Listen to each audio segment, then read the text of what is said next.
الحمد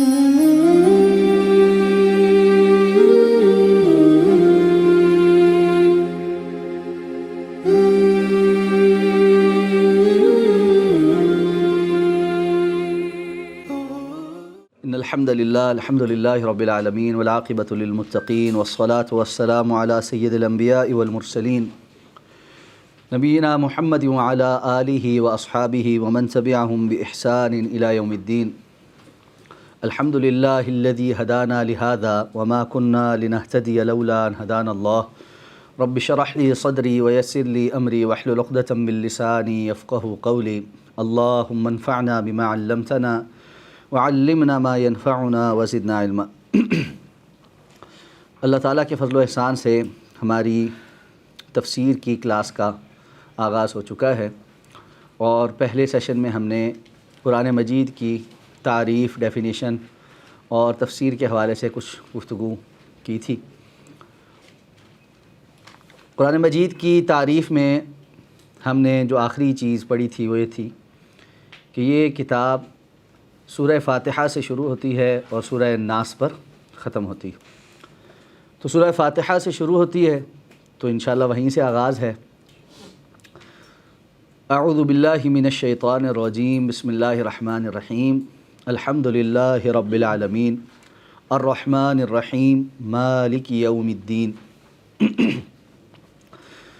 سورۃ الفاتحہ یہ مکی صورت ہے. فاتحہ عربی زبان میں کہتے ہیں کسی ایسی چیز کو جو کھولنے والی ہو. چونکہ یہ قرآن مجید کا افتتاح کرنے والی صورت ہے، اس نسبت سے اس کا نام فاتحہ ہے. اس صورت کے بہت سارے اور نام بھی ہیں. اس صورت کا ایک نام سورہ شفا بھی ہے، اس صورت کا ایک نام ام القرآن بھی ہے. تو محدثین کرام نے اور مفسرین کرام نے اس کے بہت سے نام بیان کیے ہیں.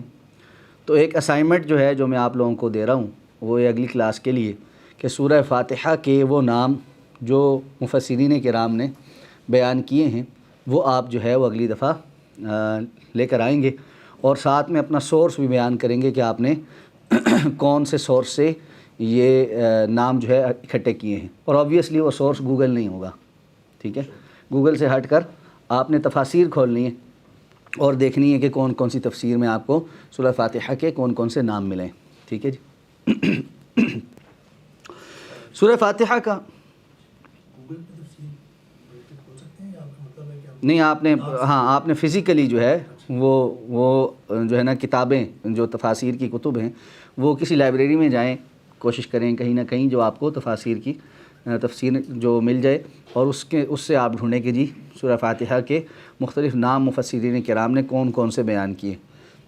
اور زیادہ اچھا کام ہو جائے گا اگر کر سکیں. نہ کر سکیں تو کوئی بات نہیں، لیکن یہ کہ ہم پھر اس پہ ڈسکشن کر لیں گے کہ جو مختلف نام ہیں ان کی وجہ تسمیہ کیا ہے، یعنی کیوں اس کا یہ سورہ فاتحہ کا یہ نام بھی ہے. جیسے فاتحہ کا میں نے بتایا کہ کیونکہ یہ افتتاح کرنے والی، کھولنے والی، قرآن مجید کا آغاز اس سے ہو رہا ہے، تو اس وجہ سے اس کو سورہ فاتحہ کہتے ہیں. ٹھیک ہے.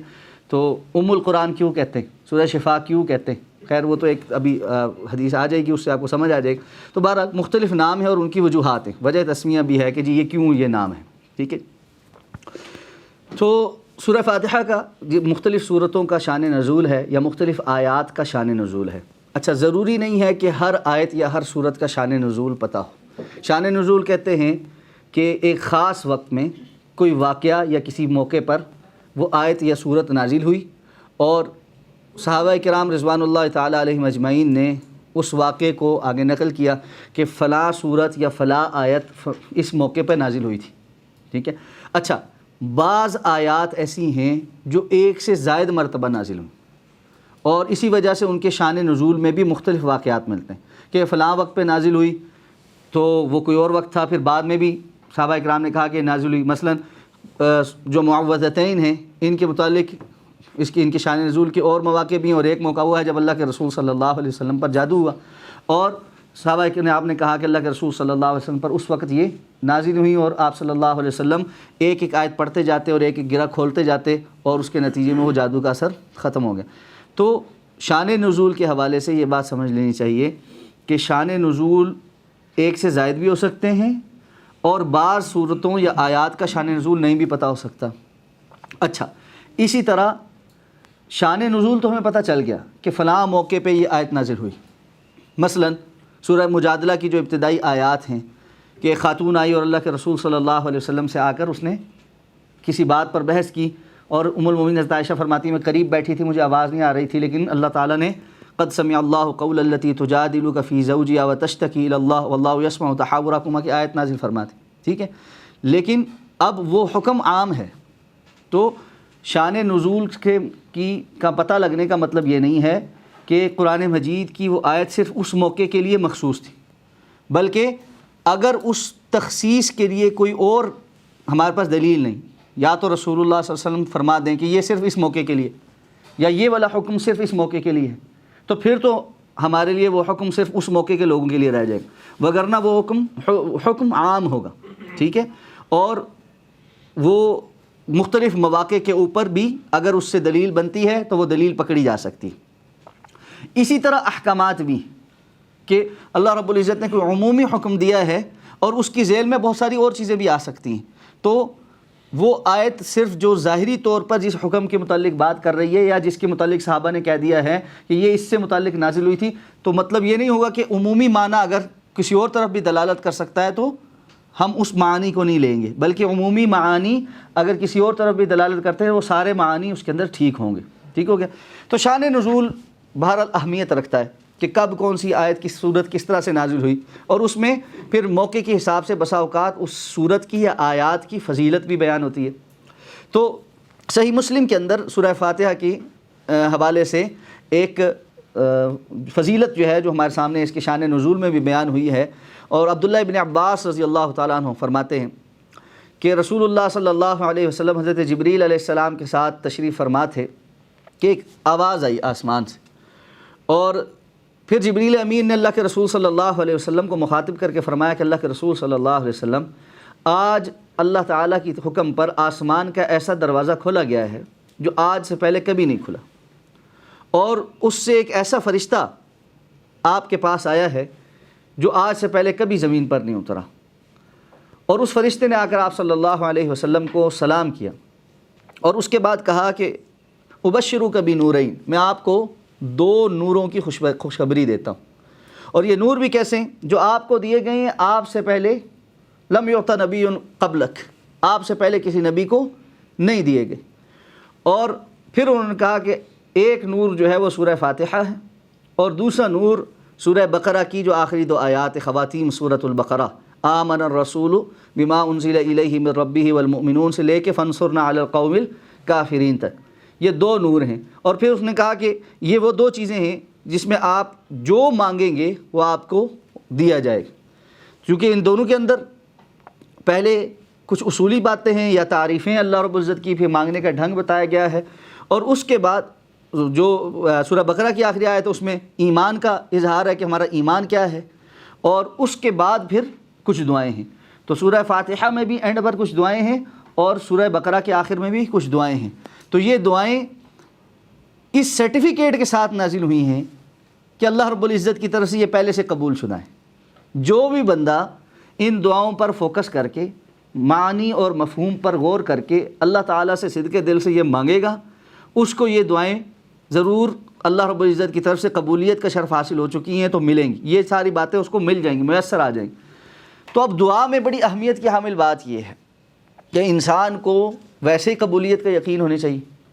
اللہ کے رسول نے فرمایا ادعوا اللہ وانتم موقنون بالاجابہ، تم اللہ سے دعا مانگو اور تمہیں اللہ کی اس دعا کی قبولیت سے اور اللہ کے ہاں اس کی اجابت کا یقین ہو کہ اللہ رب العزت ضرور اس کو قبول فرمائے گا. اب قبولیت کے ہم سب جانتے ہیں، وہ ایک علیحدہ تفصیل موضوع ہے کہ مختلف طرق ہیں، یعنی ایک ہے کہ فوری طور پہ قبول ہو جائے ویسے ہی جیسے آپ چاہ رہے ہیں، ایک یہ ہے کہ فوری طور پہ وہ چیز تو آپ کو نہ ملے لیکن اس سے متبادل کچھ مل جائے اس دعا کے نتیجے میں، ایک یہ ہے کہ اس کے نتیجے میں کوئی مصیبت اللہ رب العزت آپ کی طرف سے ٹال دیں، اور ایک یہ ہے کہ اللہ رب العزت کچھ وقت کے بعد وہ چیز آپ کو عطا فرما دے، فوری نہ ملے، اور ایک یہ ہے کہ آپ کو دنیا میں ان میں سے کچھ بھی حاصل نہ ہو اور اللہ تعالیٰ اس دعا کو آخرت کا ذخیرہ بنا کر آخرت میں اجر و ثواب عطا فرمائے. اور اللہ کے رسول نے فرمایا جب انسان کو آخرت میں دنیا میں مانگی وہ دعائیں جن کا دنیا میں قبول نہیں ہوئیں آخرت میں اجر ملے گا تو انسان تمنا کرے گا کہ کاش ساری آخرت میں ہی مل جاتی ہیں، ایسا بدلہ ملا ہے. تو دعا کی قبولیت کا انسان کو یقین ہو، لیکن یقین تو ہے ہی ہے کہ اللہ تعالیٰ سے دعا مانگیں گے تو قبول ہوگی۔ حضرت عمر رضی اللہ تعالیٰ عنہ فرمایا کرتے مجھے اس بات کی پرواہ نہیں ہے کہ میری دعا قبول ہوگی یا نہیں ہوگی، مجھے اس بات کی پرواہ ضرور ہے کہ مجھے مانگنے کی توفیق ملے گی یا نہیں ملے گی، کہ مومن کی دعا رد نہیں ہوتی، ضائع نہیں جاتی۔ اللہ کے رسول نے اس میں ایک اصول اور بیان کر دیا کہ دعا کی قبولیت میں دو چیزیں مانع ہو جاتی ہیں۔ ایک تو یہ کہ اس نے دعا ہی غلط مانگی ہے، قطع رحمی کی دعا مانگی ہے، ظلم کی دعا مانگی ہے، فلاں کے معاملات ہی خراب ہو جائیں، فلاں بعض بسا ہوتا ہے انسان ویسے فضول کی بد دعائیں دے رہا ہوتا ہے، فضول قسم کی دعائیں مانگ رہا ہوتا ہے جو اللہ کے ہاں قابل قبول نہیں ہے، اور یہ بھی اللہ کی مہربانی ہے کہ قابل قبول نہیں ہے۔ جس طرح لعنت کی طرح ہوتی ہے اور پلٹ کر واپس آ رہی ہوتی ہے وہ دعا، تو پھر تو بہت ساروں کا بیڑا غرق ہو جاتا۔ تو ایک تو یہ ہے، دوسرا یہ کہ اللہ کے رسول نے فرمایا بندے کی دعا اس وقت تک قبول ہوتی رہتی ہے یا اس کی قبولیت کے امکان موجود ہوتے ہیں جب تک کہ وہ یہ نہیں کہہ دیتا کہ میں نے دعا مانگی تھی لیکن میری دعا قبول نہیں ہوئی۔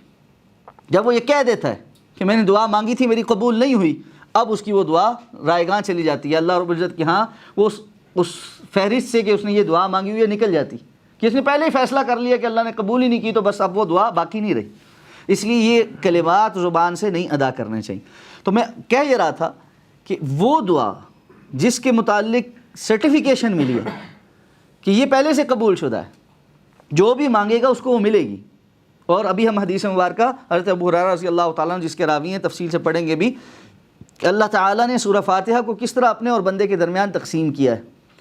تو وہاں پر یہ کہا ہے کہ وَلِعَبْدِي مَا سَأَلَ، اب جو میرا بندہ مانگے گا اس کے لیے وہ سب ہے جو وہ مانگ رہا ہے۔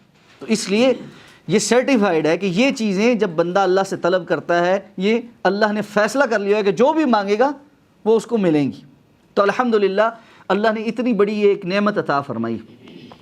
اچھا ایک چیز یہاں پر اور سمجھیں، قرآن مجید میں انبیاء کرام کی مختلف دعائیں مذکور ہیں۔ حضرت نوح علیہ السلام کی دعا ہے، حضرت آدم علیہ السلام کی دعا ہے، حضرت موسیٰ علیہ السلام کی دعائیں، حضرت ابراہیم علیہ السلام کی دعائیں ہیں، حضرت یونس علیہ السلام کی دعا ہے، حضرت لوط علیہ السلام کی دعا ہے، حضرت جو ہے نا کیا کہتے ہیں زکریا علیہ السلام کی دعا۔ کتنے انبیاء کی دعائیں ہیں قرآن مجید میں؟ رسول اللہ صلی اللہ علیہ وسلم کی کوئی دعا ہے؟ پورے قرآن مجید میں اللہ رب العزت نے رسول اللہ صلی اللہ علیہ وسلم کی کوئی دعا نہیں بیان کی کہ اللہ کے رسول نے یہ مانگا۔ اب بندہ تھوڑا سا پریشان ہوتا ہے کہ یار مختلف انبیاء کی دعائیں اللہ رب العزت نے نقل کی ہیں، سید الانبیاء جناب محمد الرسول اللہ صلی اللہ علیہ وسلم جن پر قرآن نازل ہو رہا ہے ان کی کوئی دعا اللہ تعالیٰ نے نقل نہیں کی۔ تو اس کے دو جواب، ایک تو یہ کہ اللہ رب العزت نے خود رسول اللہ صلی اللہ علیہ وسلم کو اور آپ کی امت کو دعا سکھلائی ہے، بتلائی ہے، اور یہ زیادہ بہتر مقام ہے کہ ایک طرف تو انبیاء نے بہت ساری دعائیں مانگی ہوں گی، ان میں سے کچھ اللہ کو پسند آئیں کہ اللہ رب العزت نے وہ دعائیں ان انبیاء کی قرآن مجید میں نقل کی، لیکن قرآن مجید میں اللہ رب العزت نے خود رسول اللہ صلی اللہ علیہ وسلم کو کچھ دعائیں سکھلائیں۔ تو سورہ فاتحہ اور سورہ بقرہ کی آخری آیات اور بہت سارے اور مقام پر وَقُلْ رَبِّ زِدْنِي عِلْمًا، آپ کہیے مانگیے اللہ سے کہ اللہ مجھے میرے علم میں اضافہ فرما دیں۔ تو یہ زیادہ بڑا مقام ہے کہ اللہ رب العزت نے ڈائریکٹلی قرآن مجید میں اللہ کے رسول صلی اللہ علیہ وسلم کو دعائیں دی ہیں کہ آپ یہ دعا مانگیں مجھ سے، آپ یہ مانگیں، ٹھیک ہے۔ اب ایک یہ ہے کہ آپ کو میں کہتا ہوں اچھا سوال کر لیں، ٹھیک ہے، تو آپ اپنی اس بساط کے مطابق سوال کریں گے۔ ایک یہ کہ میں آپ کو کہتا ہوں یہ سوال ہیں، میں چونکہ آپ سے علم میں زیادہ ہوں گا، بڑا ہوں گا، تجربے میں زیادہ ہوں گا، تو میں اگر علم میں تجربے میں زیادہ ہوں تو جو میں سوال آپ کو دے سکتا ہوں کہ یہ سوال ہے وہ آپ تو نہیں سوچ سکتے۔ تو جو دعائیں قیمتی ہیں، جو چیزیں واقعتاً مانگنی چاہیے، جب اللہ رب العزت وہ عطا فرماتے ہیں تو وہ یقیناً زیادہ اہمیت کے حامل ہو جاتی۔ اور پھر اللہ کے رسول صلی اللہ علیہ وسلم، دوسرا جواب یہ ہے کہ اللہ کے رسول صلی اللہ علیہ وسلم کی دعائیں سنت میں چونکہ ہم تک پہنچی، احادیث میں اللہ کے رسول صلی اللہ علیہ وسلم کی دعائیں، اور ساری دعائیں ہی ہیں عبادات کے اندر، ہر رکن کے اندر اللہ کے رسول کی دعائیں ہیں۔ اٹھتے بیٹھتے، کوئی کام شروع کرتے، کوئی کسی کام کا اختتام کرتے، داخل ہوتے، کسی جگہ سے باہر نکلتے، سوتے جاگتے، رسول اللہ صلی اللہ علیہ وسلم کی زندگی کا ہم اس پہلو سے اگر پڑھنا شروع کریں سیرت کو کہ کس طرح اللہ کے رسول صلی اللہ علیہ وسلم اللہ تعالیٰ سے دعاؤں کی کثرت کرتے تھے کہ حضرت عائشہ صدیقہ رضی اللہ تعالیٰ فرماتی ہیں کان یذکر اللہ علی کل حین، اللہ کے رسول تو ہر لمحے اللہ کو یاد کرتے تھے۔ یہ تربیت ہے اللہ کے رسول صلی اللہ علیہ وسلم کی جو آپ امت کے لیے چھوڑ کے گئے ہیں کہ بندہ ہر کام میں اللہ کو یاد کرے۔ اور اس لیے فرمایا نا قیامت کے دن وہ مجلسیں باعث حسرت ہوں گی، باعث حسرت ہوں گی، جس مجلس میں انسان بیٹھا ہو لیکن اس نے اللہ کا کوئی ذکر نہیں کیا، کوئی ذکر نہیں کیا، وہ حسرت کا باعث بنے گی۔ حسرت کا باعث کیوں بنے گی؟ اب یہ حسرت کا باعث جنتیوں کے لیے بھی بنے گی۔ کیوں کہ جنتی اس حسرت میں ہوں گے کہ کاش اس محفل میں بھی اللہ کا ذکر کیا ہوتا تو جنت میں اس سے بہتر مقام مل جاتا، جنت میں اس سے اچھا درجہ مل جاتا۔ جس طرح ہم آج بیٹھ کے بسا اوقات نا کسی اپنی پرانے فیصلے پر حسرت کرتے ہیں، یار میں نے اس وقت نا یہ بٹ کوائن خرید لیا ہوتا نا تو میرا بڑا فائدہ ہو جاتا، میں نے اس وقت یہ انویسٹمنٹ کر لی ہوتی نا تو میرا بڑا فائدہ ہو جاتا۔ تو یہ بنیادی طور پر جنتیوں کو یہ حسرت ہوگی کہ میں نے یہ انویسٹمنٹ کر لی ہوتی نا تو میرا بڑا فائدہ ہو جاتا۔ تو اس لیے اللہ رب العزت کا ذکر اور اللہ سے دعا، اس کے ساتھ زندگی بتانا، اپنے شب و روز کے اندر اس کو اپنی روٹین کا حصہ بنانا، یہ سیرت کا ایک بڑا اہم پہلو ہے جس کو ہمیں مد نظر رکھنا چاہیے۔ اور یہ کتنا اہم پہلو ہے کہ اللہ رب العزت قرآن مجید کی سب سے ابتدائی صورت، جو صورت شروع ہو رہی ہے اور جس کو ام القرآن کہا ہے، کیوں ام القرآن کہا ہے؟ کہ یہ قرآن مجید کے جتنے بھی موضوعات ہیں ان کا احاطہ کرتی۔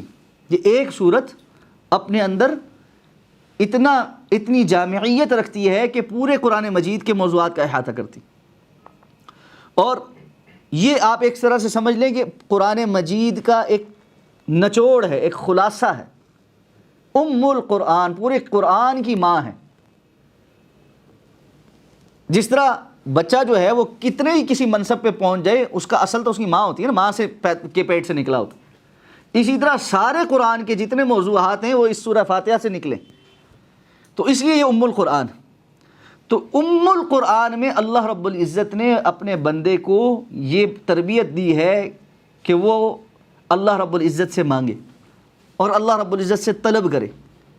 تو یہ اس بات کا پیغام ہے کہ جو بندہ بھی اللہ کے ساتھ جڑنا چاہتا ہے تو اللہ رب العزت کے ساتھ جڑنے کا مطلب اللہ رب العزت سے طلب کرنا، اللہ سے دعا مانگنا ہے۔ اور پھر اس کے مختلف طریقہ کار ہیں۔ ظاہر بات ہے کچھ دعائیں وہ ہیں جو فرض ہیں، کچھ دعا کے طریقے وہ ہیں، مانگنے کے طریقے وہ ہیں جو فرض ہیں، جیسے نماز کی صورت، نماز بھی ایک جو ہے وہ دعا ہے ساری کی ساری۔ تو اس طرح باقی مناسک جو ہیں جو فرائض میں سے ہیں وہ فرض ہیں، اور باقی اس سے ہٹ کر نفل دعائیں ہیں، اس کے بھی پھر مختلف طریقہ کار ہیں۔ آپ رات کو جو تنہائی میں بیٹھ کر دعا مانگتے ہیں وہ بھی دعا ہے، اذان کے بعد جو دعائیں مانگتے ہیں وہ بھی دعا ہے۔ تو دعا جو ہے وہ اس قدر اہمیت کی حامل ہے کہ آپ کو قرآن مجید کی سب سے پہلی صورت میں اور ایسی صورت میں جس کو آپ کو بار بار پڑھنا ہے، جس کو آپ کو بار بار دن کے اندر ریپیٹ کرنا ہے، ایسا سبق ہے جو پکا جو ہے نا شریعت یہ چاہتی ہے کہ وہ آپ کے اندر، جس کو آپ کہتے ہیں نا گھول کے پی جاؤ۔ جب کسی چیز کو آپ اتنا ریپیٹ کرتے ہیں نا وہ آپ کی یعنی عادت ثانیہ بن جاتی ہے، آپ کی فطرت میں شامل ہو جاتی ہے۔ تو ایسے اسلام چاہتا ہے کہ یہ سورہ فاتحہ جو ہے نا یہ ہمارے اندر اس طرح سے اتر جائے کہ جو ہے نا کوئی کھینچ کر بھی ہمارے سے اس کو نکالنا چاہے اور اس کے میسج کو نکالنا چاہے نا یہ ہمارے اندر سے نہ جا سکے۔ اب کتنے لوگ ہیں جن کی زندگی میں یہ اس طرح سے رچ بس گئی ہے، پڑھنے کے اعتبار سے نہیں، اپنے معانی اور مفہوم کے اعتبار سے، جو پیغام یہ دے رہی ہے اس کے اعتبار سے۔ اور جب ہم اس پیغام کو پڑھیں گے تو پھر ہم اس کو زیادہ بہتر جج کر سکیں گے کہ ہماری زندگی میں سورہ فاتحہ کا وہ امپیکٹ ہے، وہ اثر ہے جس کا مطالبہ شریعت کا ہم سے ہے۔ تو یہ صورت جو ہے یہ بڑی عظیم صورت ہے، اور کیسے عظیم ہے؟ اللہ کے رسول صلی اللہ علیہ وسلم کی حدیث مبارکہ ہے، صحیح بخاری کی حدیث ہے۔ حضرت ابو سعید بن معلہ رضی اللہ تعالیٰ عنہ فرماتے ہیں کہ رسول اللہ صلی اللہ علیہ وسلم مسجد نبوی میں میرے پاس سے گزرے تو میں نماز پڑھ رہا تھا، آپ نے مجھے آواز دی تو میں نے چونکہ نماز پڑھا تھا آپ کو کوئی جواب نہیں دیا اور نماز جاری رکھی۔ نماز پڑھنے کے بعد میں آپ کے پاس حاضر ہوا، میں نے آ کے کہا اللہ کے رسول صلی اللہ علیہ وسلم آپ نے مجھے بلایا تھا، آپ نے فرمایا جب میں نے تمہیں پکارا تھا اس وقت تم نے جواب کیوں نہیں دیا؟ تو انہوں نے کہا اللہ کے رسول میں تو نماز پڑھا تھا اس لیے میں نے جواب نہیں دیا۔ آپ نے فرمایا تھا کیا تم نے اللہ کا وہ حکم نہیں سنا کہ استجیبوا للہ والرسول اذا دعاکم، تمہیں جب اللہ اور اللہ کا رسول بلائیں تو تم ان کی بات پر لبیک کہو، ان کا جواب دو۔ تو یعنی صحابہ کرام کے لیے یہ تھا کہ اللہ کے رسول صلی اللہ علیہ وسلم اگر پکاریں، وہ نماز کی حالت میں بھی ہوں تو ان کو نماز توڑ کر ان کو جواب دینا ہے۔ اچھا، پھر اس کے بعد اللہ کے رسول صلی اللہ علیہ وسلم نے حضرت ابو سعید کو کہا کہ اسے یہ بات بتاؤ، کیا میں تمہیں مسجد سے باہر نکلنے سے پہلے قرآن مجید کی سب سے عظیم صورت نہ سکھلا دوں؟ انہوں نے کہا اللہ کے رسول کیوں نہیں؟ آپ نے فرمایا ٹھیک۔ پھر ظاہر بات آپ دیگر باتوں میں مصروف ہو گئے۔ جب آپ مسجد سے نکلنے لگے تو حضرت ابو سعید بن معلّہ کہتے ہیں میں نے اللہ کے رسول صلی اللہ علیہ وسلم کو یاد کروایا کہ اللہ کے رسول، آپ نے فرمایا تھا کہ کیا میں تمہیں وہ صورت نہ سکھلا دوں جو قرآن مجید کی سب سے عظیم صورت ہے؟ آپ نے فرمایا ابو سعید، قرآن مجید کی سب سے عظیم صورت الحمدللہ رب العالمین ہے، اور یہی سبع مثانی ہے، اور یہی وہ قرآن عظیم ہے جو اللہ نے مجھے عطا فرمایا۔ ٹھیک ہے، قرآن مجید کیا ہے نا، وَلَقَدْ آتَيْنَاكَ سَبْعًا مِّنَ الْمَثَانِي وَالْقُرْآنَ الْعَظِيمِ۔ سبع مثانی کہتے ہیں وہ آیات جو بار بار دہرائی جاتی ہیں، ریپیٹ کی جاتی ہیں۔ تو الحمدللہ رب العالمین یہ صورت جو ہے یہ سبع مثانی بھی ہے۔ اب ایک اور نام میں نے آپ کو بتا دیا ہے جو آپ کو تفاسیر میں ملے گا، اور اس کی وجہ بھی بتا دی ہے، تو یہ سارے آپ نے ڈھونڈنے۔ تو اب یہ سبع مثانی کیوں ہے، یعنی ریپیٹ ہونے والی؟ کہ حضرت ابو ہریرہ رضی اللہ تعالیٰ عنہ فرماتے اللہ کے رسول صلی اللہ علیہ وسلم نے فرمایا کہ نماز کی ہر رکعت میں جس نے کوئی نماز پڑھی اور اس میں ام القرآن نہ پڑھی، ٹھیک ہے، تو اس کی وہ نماز ناقص ہے۔ خداج ان کے لفظ ہیں، خداج کا جو معنی ہوتا ہے وہ ناقص ہونا ہوتا ہے۔ حضرت ابو ہریرہ رضی اللہ تعالیٰ عنہ سے پوچھا کہ حضرت ابو ہریرہ یہ بتائیں کہ ہم امام کے پیچھے ہوتے ہیں تو اب اس وقت ہم کیسے پڑھیں؟ تو انہوں نے کہا کہ امام کے پیچھے بھی پڑھو، خواہ تم دل میں ہی کیوں نہ پڑھو۔ اور اس دل میں پڑھنے کی جو توضیح ہے وہ علماء کرام نے اس طرح کی ہے کہ انسان کی زبان حرکت کرے لیکن الفاظ کا آواز نہ ہو، لیکن پڑھے۔ ایک ہے بالکل دل میں تلاوت کرنا کہ آپ کے ہونٹ بھی بند ہیں، آپ کی زبان بھی حرکت نہیں کری، پھر بھی تو آپ کچھ پڑھتے ہیں نا، پڑھ کے دیکھیں، پڑھتے ہیں نا۔ لیکن ایک یہ ہے کہ آپ زبان کی حرکت کے ساتھ پڑھتے ہیں لیکن اس کی آواز نہیں ہے۔ بعض لوگ یہاں پر کیا کرتے ہیں کہ غلطی بھی کرتے ہیں کہ اتنی اونچی آواز سے پڑھتے ہیں کہ ساتھ والا بھی بس اس کے ساتھ ہی پڑھے تو پڑھ سکتا ورنہ نہیں پڑھ سکتا، ٹھیک ہے نا، الحمدللہ۔ اب امام صاحب کو بھی پتہ چل رہا ہوتا ہے کہ پیچھے والے نے ابھی نا وہ غیر المغضوب علیہم ولا الضالین پہ پہنچا، ابھی نہیں اللہ اکبر نہیں کہنی، تو وہ پورا اہتمام کرتا ہے کہ امام صاحب جو ہے نا انتظار فرمائیں، تو یہ درست نہیں، ٹھیک ہے۔ تو حضرت ابو ہریرہ رضی اللہ تعالیٰ نے کہا کہ جی تمہیں جو ہے وہ اس طرح پڑھنی ہے، اور کیوں پڑھنی ہے؟ فرماتے ہیں کہ میں نے رسول اللہ صلی اللہ علیہ وسلم کو فرماتے ہوئے سنا ہے کہ اللہ تعالیٰ فرماتے ہیں کہ میں نے نماز کو، صلاۃ کے لفظ ہیں، ٹھیک ہے، اپنے اور بندے کے درمیان تقسیم کر دیا ہے۔ تو اب یہاں پر چونکہ اس حدیث میں صلاۃ کے لفظ ہیں جو سورہ فاتحہ کے لیے استعمال ہوئے، تو ایک نام کیا ہوا، اور نام بھی ساتھ ساتھ بتا رہا ہوں، آپ کے لیے آسانی کر رہا ہوں، ٹھیک ہے، لیکن بہرحال یہ سارے اکٹھے بھی کر کے لانے اور ساتھ بتانا ہے ریفرنس کی کہاں سے اکٹھا کیا، اور نقل بھی نہیں کرنی، ٹھیک ہے۔ ایک کی وہ نہیں کرنا کہ جی وہ اسائنمنٹ ایک بندہ لکھ کے لاتا تو اینڈ پہ سارے جو ہے نا کاپی پیسٹ کر لیتے تھے یونیورسٹی، ٹھیک ہے۔ میں صرف یہ چاہتا ہوں یہ کہ اس سے ایک تھوڑا سا آپ کا تفاسیر کے ساتھ انٹریکشن ہو، خود کھولنے، اور اگر کوئی بندہ کوئی ایسی تفسیر کھول کر ڈھونڈ کر لایا جو کوئی اور نہ تفسیر لایا تو اس کو اسپیشل انعام ملے،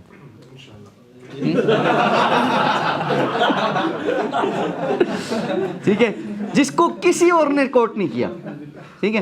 اچھا، اب آپ نے کوٹ کیسے کرنا؟ مثلا دیکھیں آپ نے ایک تفسیر کھولی، ٹھیک ہے، اس میں لکھا ہوا ہے کہ جی یہ والا جو نام ہے نا اس مفسر نے فلاں مفسر سے لیا یا فلاں کتاب سے لیا، وہ نہیں آپ نے کوٹ کرنا، ٹھیک ہے نا۔ نام آپ نے بتا دینا کہ اس مفسر نے یہ نام کوٹ کیے، لیکن آپ نے یہ کہاں سے لیے وہ والی صرف آپ نے بتانی کہ میں نے یہ والی کھولی تھی، ٹھیک ہے۔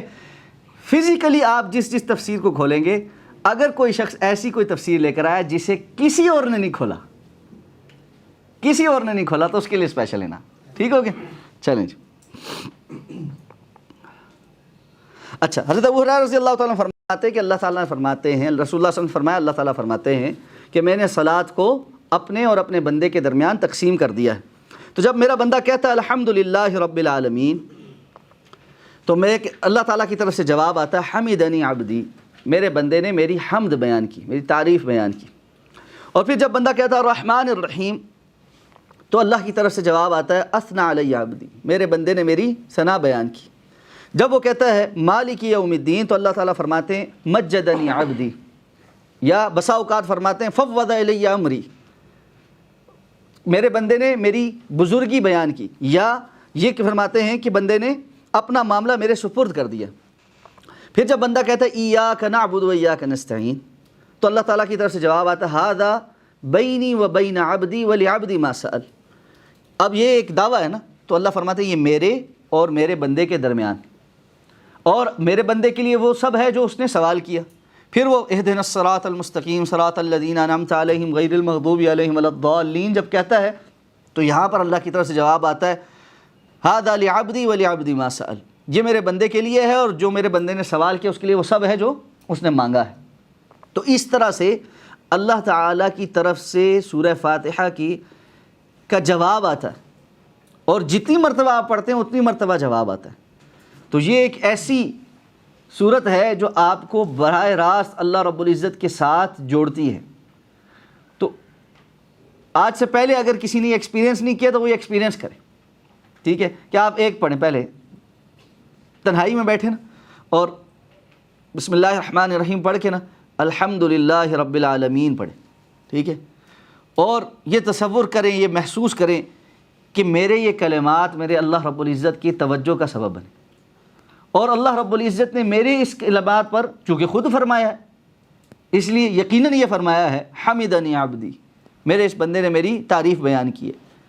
کیا اس کی لذت ہے اور کیا اس کا ایک ذائقہ ہے، یعنی انسان وہ محسوس کرے نا، اللہ اکبر، یقین کریں بندہ یہیں رک جائے اور بار بار یہی پڑھتا رہے۔ اور الرحمن الرحیم کے بعد جب اس کو یہ محسوس ہونا کہ اللہ تعالیٰ یہ فرما رہے ہیں اثنى علی عبدی، تو میرے بندے نے میری ثنا بیان کی، میری تعریف بیان ہوئی ہے، تو ایک علیحدہ ہی مزہ آتا ہے۔ تو اس کو فوکس کر کے آئندہ سورہ فاتحہ پڑھنی، جب اس کو فوکس کر کے اس کے معانی اور مفہوم پر غور کر کے آپ پڑھیں گے نا، پھر جو لذت آئے گی، اور پھر جب غیر المغضوب علیہم ولا الضالین پر پہنچیں گے اور یہ یقین ہو جائے گا کہ اللہ نے یہ حکم کر دیا ہے کہ میرے بندے کو وہ سب مل گیا جو اس نے سوال کیا تھا، اور صراط مستقیم کا معنی کیا ہے اور اس ہدایت کا معنی کیا ہے، جب ہم یہ جانیں گے نا تو کتنی بڑی اور عظیم نعمت اللہ کی طرف سے ہمیں مل گئی ہے۔ بندہ جو ہے نا، یعنی اس کا رواں جو ہے نا، اور اس کا بال اللہ رب العزت کے احسان مندی کے اندر ایسے ڈوب جاتا ہے کہ بندے کو دل کرتا ہے کہ بس دنیا ساری رک جائے اور میں اس احساس کے ساتھ ہی بس یہیں پر میرا خاتمہ ہو جائے، اور کیا ہی ہمارے لیے اللہ رب العزت کی توفیق ہو جائے، کیا ہی اللہ رب العزت کا ہمارے لیے فضل ہو جائے کہ اسی طرح کے کسی لمحے میں یہی پڑھتے اور یہی پڑھاتے کہیں اللہ رب العزت ہمیں اس دنیا سے لے جائے، اسی احساس کے اندر اللہ رب العزت ہمیں لے جائے، تو کمال نہ ہو جائے کہ قیامت کے دن بھی پھر اسی بات کے ساتھ اٹھیں کہ اللہ کے رسول نے فرمایا جو بندہ جس حالت میں جو کام کرتا ہوا فوت ہوگا اسی حالت میں قیامت کے روز اٹھایا جائے گا۔ اللہ تعالیٰ ہمیں اس کی توفیق عطا فرمائے۔ اس صورت کے فضائل میں سے ایک حدیث جو ہے وہ حضرت ابو سعید خدری رضی اللہ تعالیٰ عنہ کی معروف حدیث ہے، جسے امام بخاری نے بھی نقل کیا اور امام مسلم نے ذرا تفصیل کے ساتھ نقل کیا ہے کہ صحابہ کرام کی ایک جماعت جو ہے وہ سفر پر گئی۔ پرانے دور میں جو ہے وہ ہوٹلز تو نہیں ہوتے تھے، تو لوگ ظاہر بات ہے کسی بستی میں جاتے تھے، صحراؤں کا سفر تھا، وہاں سے پہنچتے تھے کسی بستی میں، اور بستی والے جو ہے وہ مہمانوں کا اکرام کرتے تھے اور ان کو کھانا وغیرہ کھلاتے تھے۔ صحابہ بیان کرتے ہیں ہم ایک بستی میں پہنچے، ہم نے وہاں پر لوگوں سے پوچھا کہ کوئی کھانے پینے کا انتظام ہو، بے مروت قسم کے لوگ تھے، انہوں نے کہا بھائی ہمارے پاس کچھ بھی نہیں کھانے پینے، اور تمہیں دینے کا تو کچھ بھی نہیں، اور نہ ٹھہرانے کے کوئی انتظام ہے، اپنا انتظام خود کرو۔ تو یہ صحابہ کی ایک جماعت تھی، یہ باہر آ کے اس بستی سے باہر ایک جگہ پڑاؤ ڈالا، انہوں نے بیٹھے۔ اتنے میں اس بستی کے سردار کو اور بعض روایات میں کسی بچے کو، بہرحال زیادہ صحیح جو معتبر روایات ہے اس میں سردار کو سانپ نے ڈسا، اور ایک روایت میں بچھو کے بھی لفظ ہیں، بہرحال کسی موذی جانور نے ڈسا جس سے وہ زہر اس کے اندر چلا گیا۔ اب وہ بندہ بھاگتا آیا اور اس نے آ کر کہا کہ بھئی تم میں سے کوئی ایسا بندہ ہے جس کے پاس اس کا کوئی علاج ہو؟ تو ایک صحابی نے کہا کہ میرے پاس علاج ہے، اور دوسری روایت یہ بیان کرتی ہے ابو سعید خدری نے خود کہا کہ میرے پاس اس کا علاج ہے، لیکن اب ہم تمہاری اس بے مروتی کی وجہ سے مفت میں وہ علاج نہیں کریں گے۔ انہوں نے کہا جی جو تمہیں طلب ہوگا وہ ہم تمہیں دیں گے۔ اور بعض روایات میں یہ ہے کہ پہلے سے انہوں نے طے کر لیا کہ جی 30 بکریاں لیں گے ہم۔ حضرت ابو سعید خدری رضی اللہ تعالیٰ عنہ نے اس بندے کو سورہ فاتحہ کا دم کیا، اور بعض روایات میں کہ 3 دن دم کیا، اور اس کے بعد وہ بندہ بالکل ٹھیک ہو گیا۔ اب اختلاف اس بات پہ ہوا کہ یہ بکریاں جو ہیں یہ لینی جائز ہیں یا نہیں جائز۔ تو اللہ کے رسول صلی اللہ علیہ وسلم کے پاس پہنچے کہ صحابہ نے یہ طے کیا کہ جی اللہ کے رسول کے پاس جاتے ہیں، اگر اللہ کے رسول نے کہا کہ جائز ہیں تو ہم لے لیں گے، اور اگر اللہ کے رسول صلی اللہ علیہ وسلم نے کہا ناجائز ہیں تو واپس کر دیں گے۔ رسول اللہ صلی اللہ علیہ وسلم کے پاس پہنچے اور آپ کو یہ سارا واقعہ سنایا تو آپ مسکرائے، اور آپ نے کہا کہ تمہیں کس نے بتایا تھا کہ یہ دم بھی ہے، اور ساتھ میں آپ نے فرمایا کہ چلو اب مسکراتے ہوئے آپ نے فرمایا میرا حصہ بھی نکالو، ٹھیک ہے۔ تو اس سے اور بعض دیگر روایات سے جس میں اللہ کے رسول صلی اللہ علیہ وسلم نے یہ فرمایا ہے، ایک اور صحابی نے جب دم کیا سورہ فاتحہ سے، اور ان کو بھی اسی طرح ایک اور واقعہ کہ اس میں بکریاں ملیں، تو اللہ کے رسول صلی اللہ علیہ وسلم سے انہوں نے پوچھا کہ اللہ کے رسول یہ جائز ہیں یا ناجائز، تو آپ نے فرمایا لوگ حرام دم کے ذریعے کماتے ہیں، تم نے تو جائز دم کے ذریعے کرا ہے، اور سب سے بہتر اجر جو ہے وہ اللہ کی کتاب پہ لیا جا سکتا ہے، ٹھیک ہے۔ تو اس لیے اس بات کو مختلف علماء نے بیان کیا ہے، جس میں شیخ عبدالسلام بھٹوی حفظہ اللہ نے اپنی تفسیر میں باقاعدہ اس کو بیان کیا ہے کہ دم کر کے اجرت لینا یہ سب سے بہترین اجرت ہے، اور یہ جائز ہے۔ بہرحال یہ ایک اختلافی موضوع ضرور ہے کہ بعض دیگر احادیث جو اس بات پر دلالت کرتی ہیں کہ قرآن مجید کی اجرت لینا یہ جائز ہے یا ناجائز ہے، اور اس میں نصوص موجود ہیں، تو اس لیے یہ ایک بہرحال اختلافی موضوع تو ہے، لیکن شیخ عبدالسلام نے اس کو بیان کیا۔ اس وجہ سے اس سورت کا نام سورہ شفا بھی ہے کہ یہ بہترین قسم کا دم ہے۔ اچھا یہاں پر میں کچھ ایکسپیرینس شیئر کر دیتا ہوں آپ کے ساتھ، صرف اس لیے کہ بندے کو ذرا جو ہے نا اپنی تجربہ یا قریب کے لوگ کسی بندے کا جو فرسٹ ہینڈ ایکسپیرینس ہوتا ہے نا اس سے تقویت مل جاتی۔ حضرت ابراہیم علیہ السلام کا ایمان تو بھرپور تھا، لیکن انہوں نے اللہ تعالیٰ سے کہا تھا ولا کے لیے تمہیں قلبی، اللہ مجھے یہ پرندے جو ہے نا کیسے زندہ ہوں گے یہ دکھا دے، کہ اس لیے کہ مردے کس طرح زندہ ہوں گے یہ مجھے پریکٹیکلی آپ دکھا دیں، تاکہ جو ہے نا میرا دل زیادہ مطمئن ہو جائے، اطمینان آ جائے۔ تو کچھ چیزیں ایسی ہوتی ہیں جو آپ کے پرسنل ایکسپیرینس میں آتی ہیں نا، تو پھر آپ کا جو یقین ہے نا وہ ایسا مستحکم ہو جاتا ہے اس پہ کہ آپ حیران رہ جاتے۔ میں آپ سے صرف 2-3 چیزیں شیئر کر لیتا ہوں اپنی زندگی کی۔ بچپن سے ہم نے نا والدین سے یہ سنا کہ جی سورہ فاتحہ جو ہے وہ ہر بیماری کا علاج ہے، اور اس میں اللہ رب العزت نے بڑی شفا رکھی ہے، اور ظاہر بات ہے دروس میں بھی ابو جی کے ساتھ بیٹھنا اور گھر میں بھی والدہ نے بتانا، تو ایسا تو کوئی موقع آیا نہیں تھا کہ جی ہم بھی کوئی دم شم کریں سارا کچھ کریں۔ تو ایسا ایک موقع آ گیا، وہ چھوٹے بچے کا ایمان ٹیسٹ ہونے کا اسکول میں 3rd گریڈ میں پڑھتا تھا۔ ہماری ایک ٹیچر تھیں جو پاک سٹڈیز کی ٹیچر تھیں، وہ بڑی سخت قسم کی ٹیچر تھیں۔ وہ کلاس میں آئیں اور انہوں نے آتے ساتھ کہا بھائی کہ چلو بھائی ٹیسٹ کے لیے جو ہے نا وہ سارے نکالو، کاپیز نکالو، ٹیسٹ ہے۔ سب بچے حیران کون سا ٹیسٹ ہے بھائی؟ انہوں نے کہا جی میں نے کل تمہیں بتایا تھا ٹیسٹ ہے۔ تو سب نے کہا جی ہمیں تو کوئی نہیں بتایا۔ اب وہ انہوں نے اپنے تئیں کہیں ذہن میں سوچا ہوگا لیکن بتانا بھول گئیں، کیونکہ ساری کلاس کو نہیں پتہ تھا۔ کوئی ایک بات 2 کا نہ پتہ ہو تو چلو یقین ہو جاتا۔ انہوں نے کہا جی نہیں بھائی نہیں، ٹیسٹ ہے، میں تو کل کہہ کے گئی تھی تم سب جھوٹ بول رہے ہو اور نالائق ہو اور تم نے پڑھا نہیں، اور نتیجہ یہ ہوا کہ وہ ٹیسٹ ہوا اور ساری کلاس فیل ہو گئی۔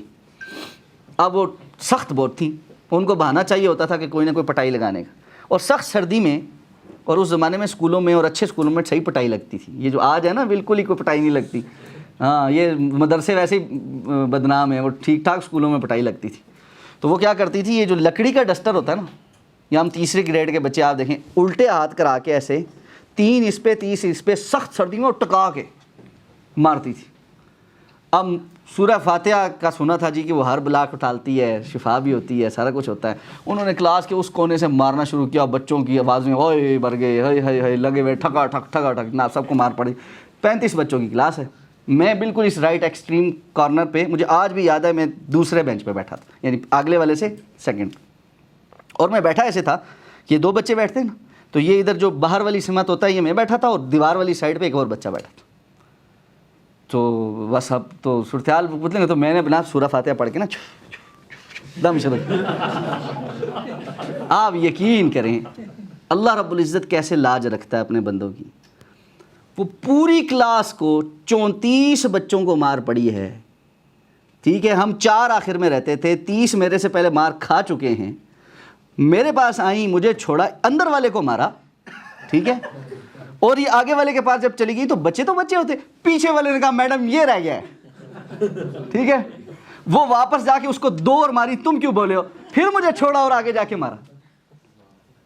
آپ یہ دیکھیں, آپ جب آپ کا فرسٹ ہینڈ ایکسپیرینس ہو جاتا ہے نا, بس آپ کی زندگی میں نا وہ چیز پکی ہو جاتی ہے. اچھا, میرا یہ 3ری کلاس کا ایکسپیرینس میرے ساتھ ایسا جڑا الحمدللہ کہ اس کے بعد زندگی میں جہاں جب کوئی ایسی بات ہوئی, میں نے سورہ فاتحہ پڑھی اور اللہ رب العزت نے فضل فرمایا. اس کی 2 مثالیں بیان کر دیتا ہوں آپ کے سامنے. دیکھیں,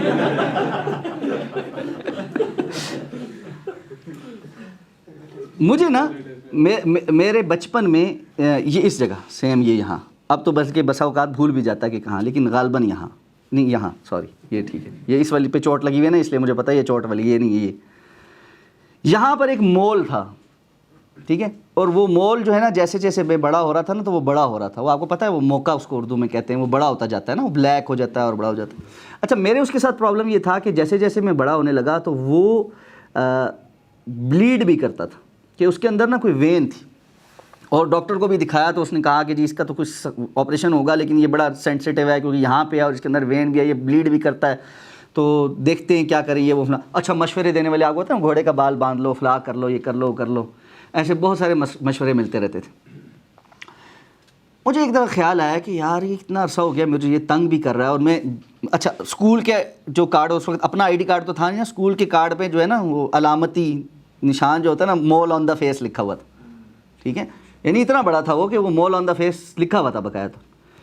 تو یہ تقریباً 7ویں 8ویں کلاس کی بات ہے, 7ویں 8ویں میں تھا میں, اور میں نے نا اسی طرح سورہ فاتحہ پڑھ کر اپنے ہاتھ پر اس طرح انگلی پہ پھونک کر اس پہ لگانی شروع کی.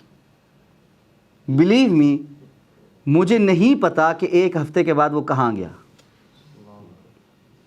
وہ دن اور آج کا دن کبھی دوبارہ وہ چیز نہیں ہوئی مجھے, کبھی دوبارہ. اچھا, اس کے درمیان بہت سارے اور ایکسپیرینسز ہیں. آخری اور جو بات میں آپ کے ساتھ شیئر کرتا ہوں, 2010 میں حج پہ گیا, اور حج پہ وہ بھی ایک لمبی بات ہے لیکن ہے بڑی, کسی وقت پوری تفصیل سے سناؤں گا, جو اس وقت ہے اس موضوع سے متعلق ہو. میں ایئرپورٹ سے یہاں سے جاتے بالکل ٹھیک تھا, اور جیسے ہی میں نے جدہ ایئرپورٹ پہ قدم رکھا مجھے 104 بخار تھا. باہر نکلتے نکلتے شدید بخار ہو گیا. خیر کرتے کراتے میں وہاں سے ہوتے مکہ پہنچا, اور بس بری حالت تھی. مکہ میں جو دوست احباب تھے انہوں نے مجھے پہلے ہاسپٹل لے کر گئے, چھوٹے ہاسپٹل میں کام نہیں بنا تو بڑے ہاسپٹل لے کر گئے, اور ایٹ دی اینڈ میں ہاسپٹلائز ہو گیا احرام کی حالت میں, شدید بیمار. مجھے وامٹنگ تھی, شدید بخار تھا, اور رکتی ہی نہیں تھی وامٹنگ. میں بے ہوش ہو جاتا تھا, ہوش میں آتا تھا تو پھر مجھے جو ہے نا وہ نوزیا ہو رہا ہوتا تھا, اور پھر مجھے جو بس ذرا بات پانی یا کوئی چیز اندر ہوتی تھی وہ نکلتی تھی, اور اتنی اس سے کہ مجھے لگتا تھا سارا میرا اندر سے جو ہے نا جو سسٹم ہے وہ باہر آنے لگا, اور پھر میں جو ہے نا بے ہوش ہو کے گر پڑتا تھا. 6 دن میں مکہ کے النور ہاسپٹل میں ایڈمٹ رہا. کوئی سمجھ نہیں آ رہی تھی کہ ہر طرح کے ٹیسٹ کر لیے. اس ٹائم یہ ڈینگی بڑا ان تھا, تو سب کو یہ تھا کہ ڈینگی ہو گیا ہے. اچھا, گھر والے یہاں علیحدہ پریشان ہیں. میرے ایک ماموں حج پہ گئے ہوئے تھے, اللہ ان کو جزائے خیر دے, وہ 6 دن میرے ساتھ وہاں نور ہاسپٹل میں رہے, سب کچھ چھوڑ چھاڑ کے. سب ٹیسٹ انہوں نے میرے کیے, اور میرے ایل ایف ٹیز پتہ کتنے تھے؟ کسی کو پتہ ایل ایف ٹیز میکسیمم کتنے ہونے چاہیے؟ لیور فنکشن ٹیسٹ آپ کے نارمل جو ایل ایف ٹیز ہوتے ہیں نا وہ 40 سے 120 کے درمیان ہوتے ہیں. ٹھیک ہے نا, 120 سے اوپر چڑھنا شروع کرتے ہیں تو آپ کو جو ہے نا یرکان کی سمت آپ جا رہے ہوتے ہیں, اور 200 250 پہ عام طور پر جانڈس ہوا ہوا ہوتا ہے, اور انسان جو پیلا پیلا ہو رہا ہوتا ہے. ٹھیک ہے, سوچیں ذرا کہ جی میرے کتنے ہوں گے, کتنے ہیں؟ 500. چلیں اور کوئی سوچے. 800. میرے ایل ایف ٹیز تھے 9580. 9580. میرا جو بستر کی چادر تھی نا جو میرے اندر سے اس کی وجہ سے وہ ایک جو بندہ پیل ہو جاتا ہے نا، یلو ہو جاتا ہے، آنکھیں بھی یلو ہو جاتی ہیں، ہر چیز یلو ہو جاتی ہے ارکان میں آپ کی. میں بستر سے اٹھتا تھا نا، وہ چادر بھی یلو ہوئی بھی ہوتی تھی، اس طرح کی ہو جاتی، اس طرح کا میں ہو گیا تھا. اور 14 دن میں میرا 18 کلو وزن کم ہو گیا تھا، اور میں کوئی چیز نہیں کھا سکا تھا، اور شدید بیمار. اور وہ LFTs تھے نیچے آنے کا نام نہیں لے رہے تھے. ایک ڈاکٹر آیا میرے پاس، اللہ اس کو جزائے خیر دے، اور اللہ اس کو جہاں پہ بھی عافیت سے رکھے. کیونکہ میں عربی بولتا تھا تو وہ میرے سے عربی بات کہ مجھے کہتے تم نے کیا اپنے ساتھ. یار میں نے کیا کیا، میں آیا ہوں، میں بالکل ٹھیک تھا، اور میری حالت یہ ہو گئی ہے، اور بس سمجھ نہیں آ رہا کہ کیا ہو رہا ہے. اس نے کہا تمہارا ڈینگی کا ٹیسٹ کیا ہے، تمہارا ڈینگی کا ٹیسٹ ٹھیک ہے، دنیا جہان کے سارے ٹیسٹ تمہارے ٹھیک ہیں، ایک لیور فنکشن ٹیسٹ تمہارا اتنا خراب ہے، اور خراب میں نے آج تک زندگی میں ایسا کیس نہیں دیکھا کہ کسی کا اتنا خراب اور پھر خراب اور وہ زندہ ہو. یعنی جگر تو آپ کا فارغ ہو چکا ہوتا ہے نا، مطلب آپ خود سوچیں کہ 120 میکس ہونا چاہیے، تو کہاں 9580. اب اس نے مجھے کہا کہ مجھے تو سمجھ نہیں آ رہی، ہم ہر طرح کی دوائی تمہیں یہ 6 دن میں دیکھ کے دے چکے ہیں، کچھ سمجھ نہیں آ رہی کیا ہو رہا ہے کیا نہیں ہو رہا، تو کوئی دم ہی کرو اپنے آپ کو. اچھا جب اس نے یہ بات کہی نا، تو اللہ نے میرے دماغ میں بات ڈالی کہ میں یہاں لیٹا ہوا ویسے پڑا ہوں، میں دم کیوں نہیں کر رہا اپنے آپ کو. میں نے ایسے ہاتھ رکھ کے سورہ فاتحہ کا دم کرنا شروع کیا. صبح سے لے کے رات تک جب مجھے ہوش آتا تھا یا مجھے موقع ملا، میں نے سورہ فاتحہ کا دم کیا. اگلے دن صبح کی بات ہے، وہ بھاگا ڈاکٹر میرے پاس آیا دوبارہ. صبح جو بلڈ سیمپل گیا تھا اگلے دن صبح، اس کی رپورٹ ہاتھ میں پکڑی. مجھے کہتا تم نے کوئی دوائی لی؟ میں کہا نہیں. کہنے لگا پاکستان سے کوئی بندہ آیا تھا کل تم سے ملنے، ابو جی نے کسی ایک دوست جو آ رہے تھے ان کے ہاتھ نا میرا ریٹرن ٹکٹ بھیجا تھا کہ یہ نہیں گھر چل سکتا ہے، واپس آ جائے. ٹھیک ہے، تو مجھے کہنے لگا وہ بندہ آیا تھا کچھ لے کے آیا ہوگا. میں کہا کچھ بھی نہیں لے کے آیا، وہ تو ریٹرن ٹکٹ لے کے آیا ہے واپس جانے کے لیے. مجھے کہنے لگا آج کے تمہارے جو LFT ہیں وہ 1000 ہیں، 9500 سے سیدھے 1000 پہ ایک دن میں. میں نے اس کو کہا کل تم مجھے یہ کہہ کے گئے تھے کہ دم کرو، میں نے سورہ فاتحہ کا دم کیا ہے، بس اللہ نے اس سے فضل کیا. اور آپ یقین کریں سورہ فاتحہ کے اس دم سے اللہ رب العزت نے یہ فضل کیا کہ میں نے وہ 2010 کا حج کیا. تو یہ سورہ شفا ہے. کسی قسم کی کوئی بیماری ہے، کوئی مسئلہ ہے، کوئی چیز ہے، اس کا دم کریں. اور دم کرنے کا کچھ طریقہ کار ہے، اس کو اختیار کریں تو انشاءاللہ زیادہ افاقہ ہوں. ایک یہ کہ جب سورہ فاتحہ پڑھیں وضو سے ہوں بہتر ہے، افضل ہے، فرض نہیں. دوسرا کہ جہاں آپ کو درد ہے یا تکلیف ہے وہاں ہاتھ رکھیں، اور مریض پہ بھی اگر آپ کسی کو دم کر رہے ہیں تو وہاں ہاتھ رکھیں، نامحرم نہ ہو تو.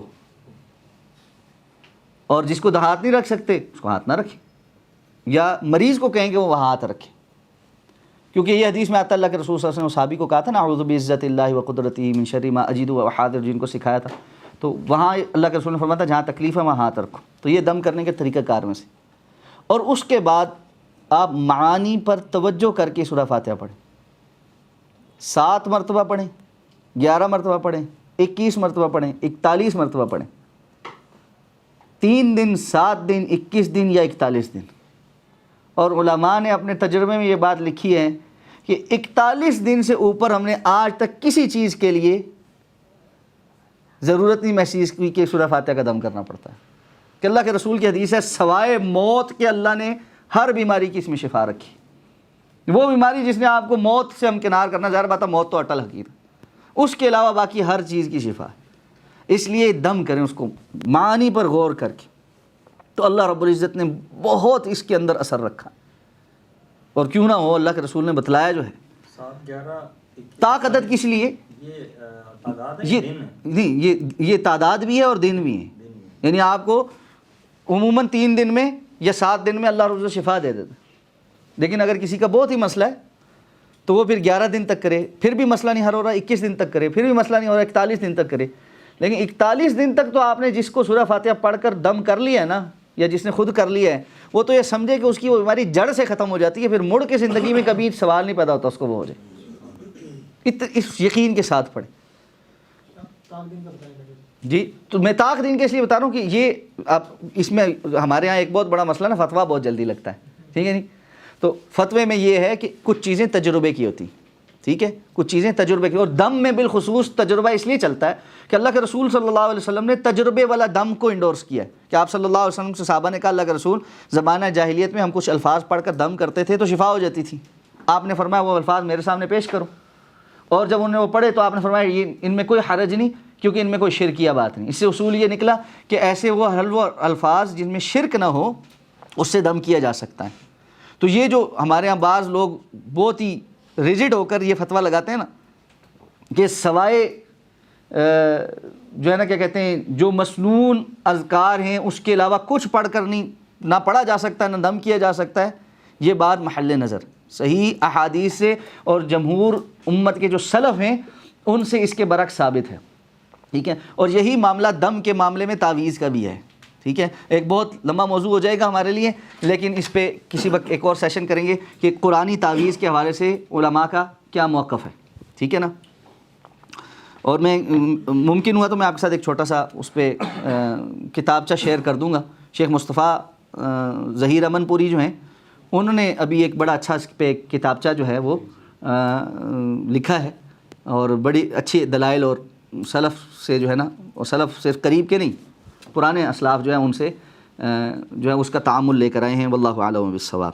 شیخ اس میں اکثر شیطان بلا بھی دیتا ہے، جیسے آپ نے کہا کہ پہلے 6 دن مجھے یاد نہیں رہا، میں بیمار رہا تو ڈاکٹر نے ریمائنڈ کرایا، ایسا ہی اکثر آپ بھول بھی جاتے ہیں اس میں۔ بالکل ایسا ہوتا ہے، بالکل ایسا ہوتا ہے۔ خاص طور پہ وہ بیماریاں جو خالصتاً روحانی ہیں، شیطانی اثرات ہیں یا جادو یا حسد یا بغض وغیرہ کی وجہ سے ہیں، اس میں ایسا بہت ہوتا ہے کہ آپ کے لیے پڑھنا ہی مشکل ہو جاتا ہے، پڑھ نہیں پاتے۔ اور اگر آپ کو ساتھ یہ ایکسپیرینس ہو رہا ہے کہ کسی بیماری میں آپ پڑھ ہی نہیں پا رہے، مشکل ہو رہی ہے، بھول جاتے ہیں، پھر تو یہ سمجھ لیں کہ آپ کا جو ہے نا یہ حل ہی ہے کہ آپ پڑھیں، لگ پڑیں اس کے اوپر کہ جی میں نے پڑھنا ہی پڑھنا، چھوڑنا ہی نہیں۔ اور اگر آپ کو بہت ہی کوئی تکلیف ہوتی ہے تو پھر کسی کو مقرر کریں جو آپ کو پڑھ کے دم کرے، ٹھیک ہے نا۔ تو یہ بڑی جو ہے نا فائدے کی چیز ہے، اس سے انشاءاللہ العزیز بہت زیادہ فائدہ ہوگا باذن اللہ تعالی۔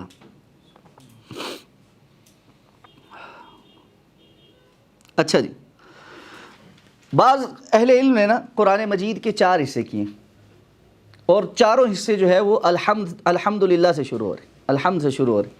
تو اس میں پہلا حصہ جو ہے وہ سورہ فاتحہ الحمدللہ رب العالمین سے شروع ہوتا ہے، اور یہ جاتا ہے سورہ انعام تک، ٹھیک ہے۔ سورہ انعام جو ہے وہ شروع ہوتی ہے الحمدللہ الذی جعل الظلمات والنور، تو یہ دوسرا حصہ ہے، اور یہ چلتا چلتا جاتا ہے سورہ کہف تک، اور سورہ کہف شروع ہوتی ہے الحمدللہ الذی انزل علی عبدہ الکتاب ولم یجعل لہ عوجا، اور یہ چلتا چلتا جاتا ہے سورہ سبا تک الحمدللہ الذی لہ ما فی السماوات و ما فی الارض۔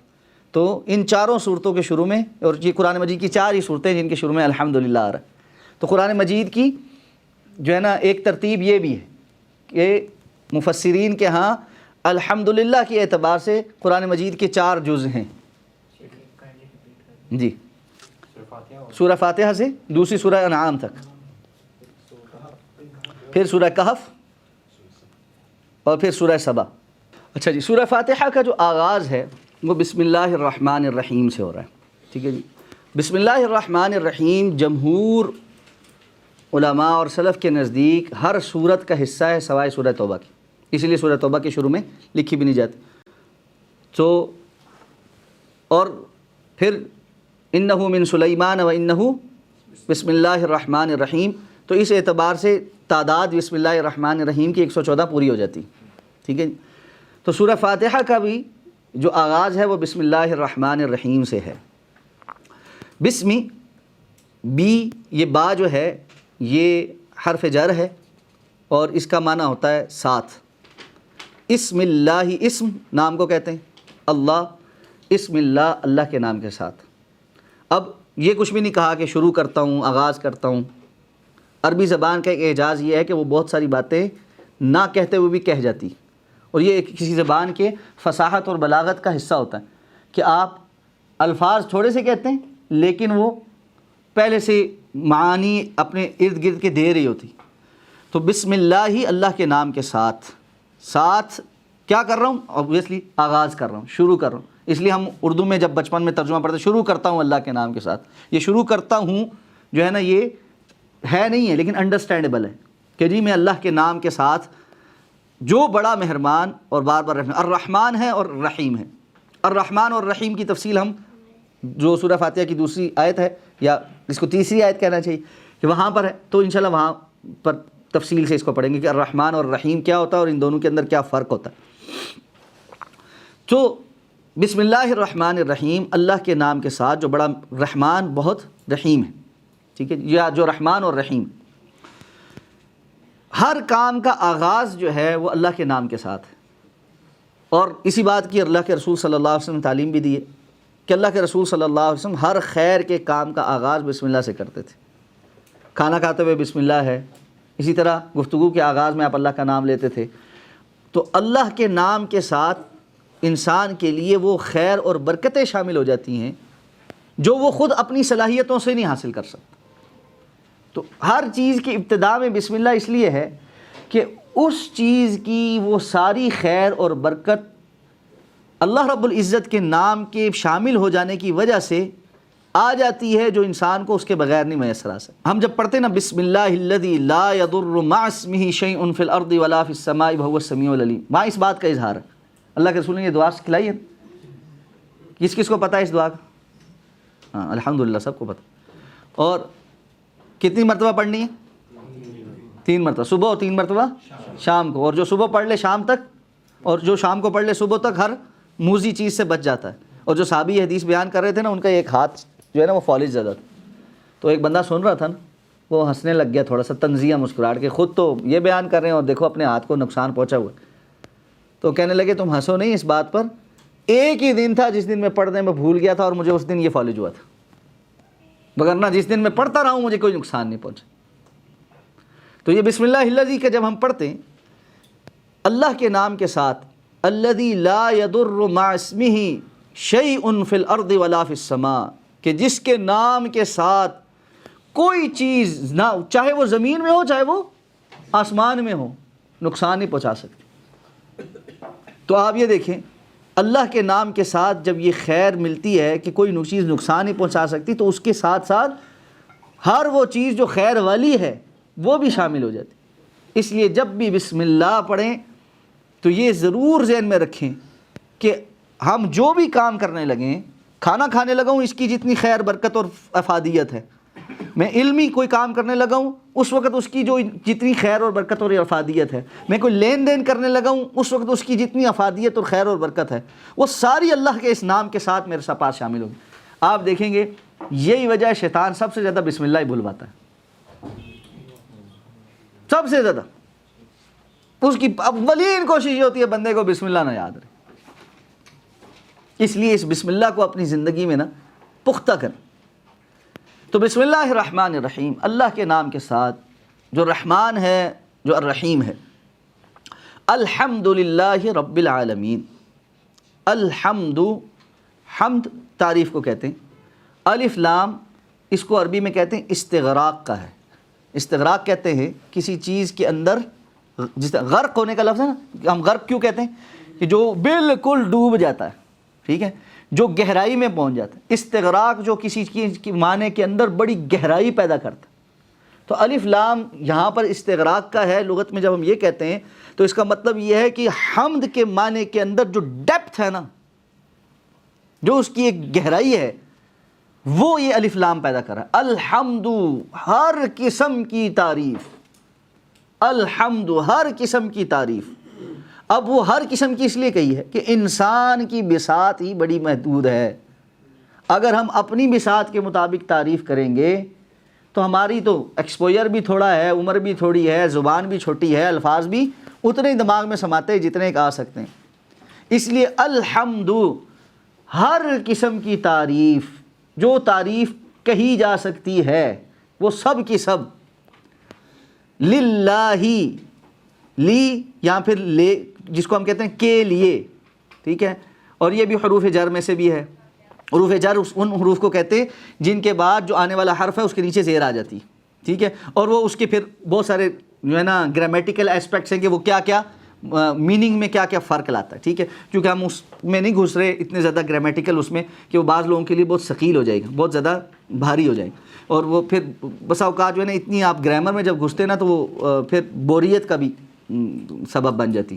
تو جس کو اگر کوئی اس کا شوق ہے گرامر کا، وہ اس ایسپیکٹ سے کچھ چیزیں جو ہے وہ بعد میں پوچھ سکتا ہے، یا کچھ میں بکس آپ کو بتا دوں گا، آپ وہ پھر ان کو دیکھیے گا جو اس کا گرامیٹیکل جو ہے نا جو معانی ہے وہ بہت وہ واضح کرتی ہے. خاص طور پہ تفسیر روح المعانی جو ہے نا وہ اس حوالے سے تو اخیری چیز ہے، میں کہہ رہا کہ وہ ماشاءاللہ وہ اس کی ساری چیزیں جو ہے وہ گرامیٹیکل اسپیکٹس. تو للہ، اللہ کے لیے، الحمد للہ، اللہ جو ہے یہ لفظ جلالہ ہے، اور اللہ جو ہے یہ اللہ رب العزت کا ذاتی نام ہے.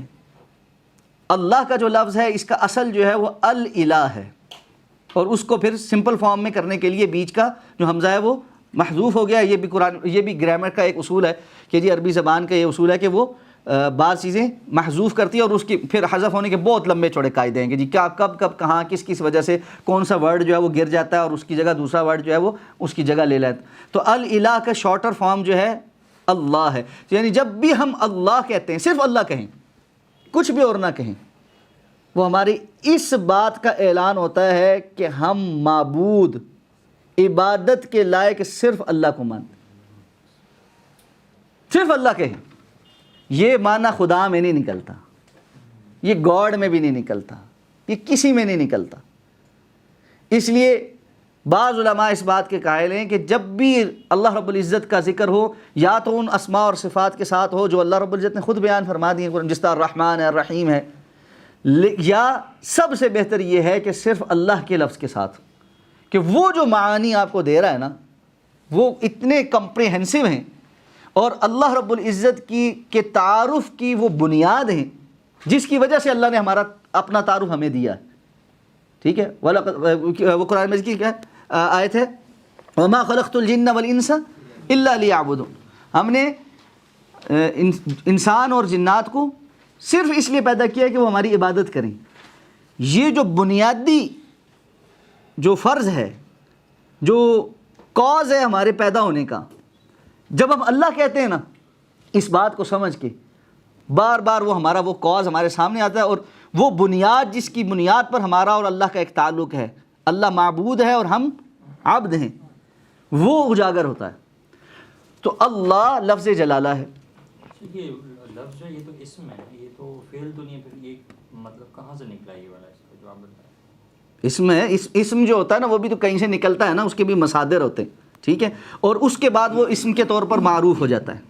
ٹھیک ہے، آپ کا نام جو ہے وہ، اگر میرا نام ابو بکر ہے اور آپ کا نام علی احتشام ہے، تو یہ معروف ہوا ہے نا، تو تب ہمارے لیے اسم بنا ہے، ورنہ اس کی ایک بنیاد ہوگی. ٹھیک ہے، ہر لفظ کا ایک اصل ہوگا، اس کی ایک روٹ ہوگی، اس کے معنی اور مطالب ہوں گے، اس کے بعد وہ جا کے اسم کے طور پر قبول ہوگا. تو اللہ کا جو لفظ جلالہ ہے یہ بھی اسی لیے اسم ہے کہ اللہ رب العزت نے اس کو اپنے اسم کے طور پر ہمیں عطا کیا ہے. ناموں کے مطالب ہوتے ہیں، کوئی پوچھتا ہے اگر یہ سوال کہ اللہ کے نام کا کیا مطلب ہے، اس کا پھر یہ الالہ، جواب دینا ہاں ٹھیک ہے، بالکل یہی مطلب. تو اللہ الحمدللہ، ہر قسم کی تعریف مخصوص ہے کس کے لیے؟ اللہ کے لیے. یعنی لفظ حمد، لفظ تعریف اپنا فل فلیج مطلب میننگ کہیں جا کر کسی کے لیے پورا کرتا ہے تو وہ اللہ کی ذات کے لیے کرتا ہے. الحمدللہ، تمام تعریفیں، اس لیے اس کا سادہ ترجمہ ہم کیا کرتے ہیں، تمام تعریفیں اللہ کے لیے ہیں. اب اللہ کی تعریفیں کتنی ہیں یہ ہمیں پتہ ہے سورہ کہف میں بھی اور باقی جگہوں پہ بھی، کہ قل لو کان البحر مدادا لکلمات ربی لنفد البحر قبل ان تنفد کلمات ربی ولو جئنا بمثلہ مددا. اور دوسرا جگہ قرآن میں اللہ تعالیٰ فرماتے ہیں کہ اگر یہ سارے کے سارے سبعۃ ابحر، یہ 7 دریا جو ہے یہ سیاہی بن جائیں، اور سارے کے سارے درخت ان کی قلم بن جائیں، اور پھر جو ہے یہ اللہ کے کلمات اور اللہ کی تعریفات لکھیں، تو یہ سب قلم گھس جائیں اور یہ سمندروں کی سیاہی ختم ہو جائے، اور اس کے اوپر پھر مزید آتے چلے جائیں، اور یہ سلسلہ جاری رہے، لیکن اللہ رب العزت کے کلمات ختم نہ ہوں، اللہ رب العزت کی تعریفیں ختم نہ ہوں. کیوں نہ ختم؟ اللہ رب العزت کی ذات لامحدود، اللہ رب العزت کی ذات کی کوئی حدود اور قیود نہیں. تو جس ذات کی حدود اور قیود نہیں، اس کے ایٹریبیوٹس، اس کی صفات اور اس کی پھر تعریفیں اور اس کے معاملات کی بھی کوئی حدود اور قیود نہیں. حد اور قید صرف اسی کی ہوتی ہے جو حد اور قید میں خود ہو. اس لیے دنیا کی ہر چیز کی حد اور قید. اچھا اسی لیے اللہ کی تعریف میں غلو نہیں ہو سکتا. یہ سب سے اہم بات. کوئی یہ کہ اللہ کی تعریف میں کسی نے غلو کر دیا. کبھی آپ نے سنا کسی عالم سے یہ اس نے اللہ کی تعریف میں غلو کر دی. سبحانک لا نحصی ثناء علیک انت کما اثنیت علی نفسک. اللہ آپ کی ذات پاک ہے, ہم تو گن گن کر آپ کی تعریفیں نہیں بیان کرتے. انت کما اثنیت علی نفسک, آپ کی تو آپ تو ویسے ہیں اور ویسی تعریفیں جیسی آپ نے خود بیان کی. ہم بیان کرنے والے کہاں سے ہوتے, ہم کدھر سے اس کا حق ادا کر سکتے. اس لیے اللہ کی شان میں غلو نہیں ہو سکتا. باقی ہر کسی کی شان میں غلو ہو سکتا. سید الانبیاء جناب محمد الرسول اللہ صلی اللہ علیہ وسلم کی متعلق ہمارا ایمان ہے کہ تمام مخلوقات میں سب سے زیادہ عظمت والے, شان والے, مقام والے آپ. نہ آپ جیسا کوئی تھا, نہ ہے, نہ آئندہ ہوگا. اللہ نے آپ کو سب سے زیادہ مقام والا بنایا. لیکن آپ کی شان میں بھی غلو ہو سکتا ہے. جب آپ کے جو امتی ہیں وہ آپ کا مرتبہ بڑھا کر اللہ کی صفات کے برابر کرنے لگے تو غلو. تو ہر کسی کی باقی مخلوق میں کی شان میں غلو ہو سکتا ہے. لیس کمثلہ شیء وہو السمیع البصیر. اس کا تقاضا یہ ہے کہ اللہ رب العزت کے شان میں غلو نہیں ہو سکتا. اسی لیے اللہ کے رسول صلی اللہ علیہ وسلم کی دعاؤں میں بڑے جامع الفاظ ملتے ہیں. ٹھیک ہے, اللہم انی عبدک وابن عبدک وابن امتک. پچھلی دفعہ یہ دعا سکھائی تھی, کسی نے سیکھی دوبارہ یاد کی, نے کوشش کی ہے. ایک ہاتھ نہیں, جس کو یاد نہیں تھی اور اس نے یاد کیے شروع کیے. ہاں, یہ اسألک بکل اسم سمیت به نفسک او علمته احدا من خلقک او انزلته فی کتابک او استأثرت به فی علم الغیب عندک.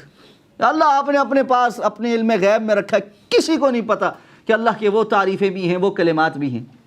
رسول اللہ صلی اللہ علیہ وسلم کی حدیث شفاعت جو بڑی مشہور حدیث ہے کہ قیامت کے دن جب شفاعت ہوگی, طویل حدیث ہے, آخر میں آپ نے فرمایا میں جب لوگ میرے پاس آئیں گے اور میں اللہ رب العزت کے عرش کے سامنے سجدے میں جاؤں گا تو الفاظ یہ ہیں کہ اللہ تعالیٰ مجھے اس وقت کلمات سکھائیں گے جن کلمات کے ذریعے میں اللہ کی تعریف اور تسبیح بیان کروں گا. وہ آج مجھے نہیں معلوم کہ کیا کلمات ہوں گے, ایسے کلمات بھی. تو اس لیے اللہ رب العزت کی تعریف کو جب بندہ کہتا ہے نا الحمدللہ الحمدللہ, اس وسعت کو, اس کی گہرائی اور اس کی ڈیپتھ کو محسوس کر کے بندہ زبان سے کہ الحمدللہ. یہ ایک الحمدللہ جو ہے نا تملأ المیزان, میزان کو بھر دیتا. تملأ المیزان, میزان کو بھر دیتا. اور میزان کے متعلق روایت میں آتا ہے ابو داؤد کی کہ حضرت موسیٰ علیہ السلام کو اللہ تعالیٰ نے میزان دکھلایا تھا اور وہ میزان کی لمبائی چوڑائی دیکھ کر بے ہوش ہو گئے تھے کہ اس کو کون بھر کے لائے گا, نیکیوں سے اس کو بھرنا پڑے گا. ہمیں کوئی کام کرنے کو آپ بندے دیں نا کہ یار یہ گلاس پانی کا فل کر لاؤ, تو بندہ کہتا ہے ٹھیک ہے فوراً کر لاتا ہوں. اگر آپ کے سامنے ایک بہت بڑا سوئمنگ پول رکھ دیا جائے کہ اس کو فل کرو تو آپ کیا سوچیں گے؟ اور اگر آپ کے سامنے لامحدود ہی کوئی چیز ہے کہ تحد نگاہ لگا دیا کہ اس کو تم نے بھر کے لانا ہے تو بندہ کو پریشانی ہوتی ہے نا. حضرت موسیٰ بے ہوش ہو گئے کہ بھئی یہ بھر کے لانا ہے. والحمدللہ تملأ المیزان, یہ ایک الحمدللہ زیادہ نہیں, 100 مرتبہ, 1000 کروڑوں مرتبہ نہیں, ایک مرتبہ دل کی گہرائی سے سمجھ کے جب بندہ کہتا ہے اللہ میزان کو اجر سے بھر دیتے ہیں. کیوں نہ بھریں؟ کتنی تعریف آپ نے بیان کی اللہ کی کہ ہر قسم کی تعریف جو اس کی شان کے لائق ہے وہ اللہ کے لیے ہے. اس معنی پر, اس چیز کو سمجھتے ہوئے آئندہ الحمدللہ کہہ کر دیکھیں اور اس کے اندر اللہ کے رسول صلی اللہ علیہ وسلم کی اس حدیث مبارکہ کو شامل کریں. آپ صلی اللہ علیہ وسلم تشریف فرما تھے, ایک بندہ آیا, بدو تھا, دیہاتی, بزرگ بھی تھا. اس نے آ کر اللہ کے رسول صلی اللہ علیہ وسلم کو سلام کیا اور کہا اللہ کے رسول صلی اللہ علیہ وسلم مجھے کوئی لمبی چوڑی باتیں نہیں کی جاتی, آسان سی کوئی بات سمجھائیں جو میں پڑھتا رہا کروں. آپ نے فرمایا تم کہا کرو سبحان اللہ الحمدللہ لا الہ الا اللہ اللہ اکبر. اب اس نے ایسے ہاتھ پہ گنی, حدیث پہ آتا ہے ایسے اس نے ہاتھ پہ گنی, سبحان اللہ الحمدللہ اللہ اکبر لا الہ الا اللہ. ایک ہی سوال ایک ہی جواب لیا, اٹھا چلنا شروع ہو گیا. اب گن بھی رہا ہے, پڑھ بھی رہا ہے, یاد بھی کر رہا ہے. تھوڑا سا آ گیا نا, رک گیا, اس طرح پڑھ رہا ہے اور رک گیا. رسول اللہ صلی اللہ علیہ وسلم نے اس کو دیکھا نا، آپ مسکرائے، آپ نے کہا کہ بوڑھے کو کچھ یاد آ گیا ہے، واپس آیا، اس نے کہا اللہ کے رسول سبحان اللہ، اللہ پاک ہے، الحمدللہ، ساری تعریفیں اللہ کے لیے، اللہ اکبر، اللہ سب سے بڑا ہے، لا الہ الا اللہ، اللہ کے سوا کوئی معبود نہیں، یہ تو ساری اللہ کے لیے باتیں، ماذا لی، میرے لیے کیا ہے، اس میں تو میرے لیے کچھ بھی نہیں ہے۔ اللہ کے رسول صلی اللہ علیہ وسلم نے جو جواب دیا نا، اللہ اکبر، کمال ہے۔ آپ نے فرمایا جس وقت تم کہتے ہو نا سبحان اللہ، اللہ تعالیٰ فرماتے ہیں صدقتا، تو نے سچ کہا ہے۔ پھر تم جب کہتے ہو نا الحمدللہ، تمام تعریفیں اللہ کے لیے، اللہ کی طرف سے جواب آتا ہے صدقتا، تو نے سچ کہا، اللہ اکبر صدقتا، لا الہ الا اللہ صدقتا۔ اب آپ نے سکھا، اس کے بعد چلو تمہیں اپنے لیے بھی کچھ چاہیے تو یہ کہا کرو تم، اللہم اغفر لی، اللہم ارحمنی، اللہم ارزقنی۔ اچھا، اس کے ساتھ آپ نے پتہ کیا کہا؟ آپ نے کہا جب تم پہلے پہ اللہ تعالیٰ ہر ایک جملے پہ صدقتا کہتا ہے، تو اب بندہ جب کہتا ہے اپنے لیے بھی کچھ، تو پھر بھی کچھ آنا چاہیے نا جواب۔ اللہ کے رسول نے فرمایا جب تم یہ کہتے ہو نا اللہم اغفر لی، اللہ کی طرف سے جواب آتا ہے قد فعلت۔ قد فعلت کا جو صیغہ ہے نا، وہ پتہ کیا بتا رہا ہے؟ بندے تو نے ابھی یہ کہا ہے میں پہلے یہ کر چکا ہوں، ماضی کا صیغہ ہے، یقیناً میں پہلے ہی کر چکا ہوں، تم نے تو اب مانگا ہے۔ قد فعلت، وہ بہت اچھی رپورٹ آپ کو دینی ہوتی ہے نا، تو کوئی پوچھے نا کہ یہ کام، آپ کہتے ہیں نہیں ہو چکا، ہو چکا، ہو چکا، پہلے ہی ہو چکا، تو یہ سب سے بہترین رپورٹ ہوتی ہے۔ تو سب سے بہترین جو بدلہ بندے کو ملتا ہے وہ یہ کہ اللہ کی طرف سے پہلے ہی قد فعلت، تم نے بندے بعد میں مانگا ہے، مغفرت پہلے ہو گئی۔ بندہ کہتا ہے اللہم ارحمنی، یا اللہ میرے حال پر رحم فرما، جواب آتا ہے قد فعلت۔ بندہ کہتا ہے اللہم ارزقنی، یا اللہ مجھے رزق عطا فرما، اللہ تعالیٰ کی طرف سے جواب آتا ہے قد فعلت، یہ پہلے ہی ہو چکا ہے۔ اس بوڑھے نے یہ سنا، اب ہاتھ پہ گن رہا ہے سبحان اللہ، الحمدللہ، اللہ اکبر، لا الہ الا اللہ، اللہم اغفر لی، اللہم ارحمنی، اللہم ارزقنی، یاد کرتا کرتا چلا گیا۔ اب اس یقین کے ساتھ الحمدللہ پڑھیں کہ اللہ تعالیٰ کی طرف سے یہ فضیلت مل رہی ہے کہ اللہ پھر متوجہ ہو رہے اور ہماری اس بات کا جواب دے رہے ہیں۔ اور وہ احادیث تو متعدد ہیں کہ یہ ایک الحمدللہ جنت کے اندر وہ ایک درخت لگاتا ہے جس کا اتنا سایہ ہے کہ سوار 100 سال جو ہے وہ اس کے نیچے دوڑتا رہے تو اس کا وہ سایہ ختم نہیں ہوتا۔ اور اللہ کے رسول صلی اللہ علیہ وسلم کی معراج پر حضرت ابراہیم سے جو ملاقات ہوئی تھی، اس میں حضرت ابراہیم نے امت کے لیے پیغام دیا تھا، وہ پیغام میرے اور آپ کے لیے کہ حضرت ابراہیم نے کہا تھا اپنی امت کو یہ پیغام دیجیے گا کہ جنت کی جو زمین ہے وہ بڑی زرخیز ہے اور وہ خالی پڑی ہوئی ہے، اور اس میں اگر وہ کوئی بیج لگانا چاہتے ہیں تو اس کے جو بیج ہیں وہ سبحان اللہ، الحمدللہ، لا الہ الا اللہ، اللہ اکبر ہیں، ان کو چاہیے کثرت کے ساتھ یہ پڑھیں۔ تو اب جو جتنے باغ لگانا چاہتے، جنات عدن تجری من تحتها الانہار، ہم بار بار پڑھتے ہیں قرآن مجید کہ ایسی باغات ہیں جو سرسبز و شاداب ہیں اور جن کے نیچے سے نہریں بہتی ہیں، تو یہ جو باغات ہیں یہ ہم نے یہاں بیٹھ کر ان کی ہریالی میں اضافہ کرنا، اور یہ ہریالی سبحان اللہ، الحمدللہ، لا الہ الا اللہ، اللہ اکبر کے ساتھ ہے۔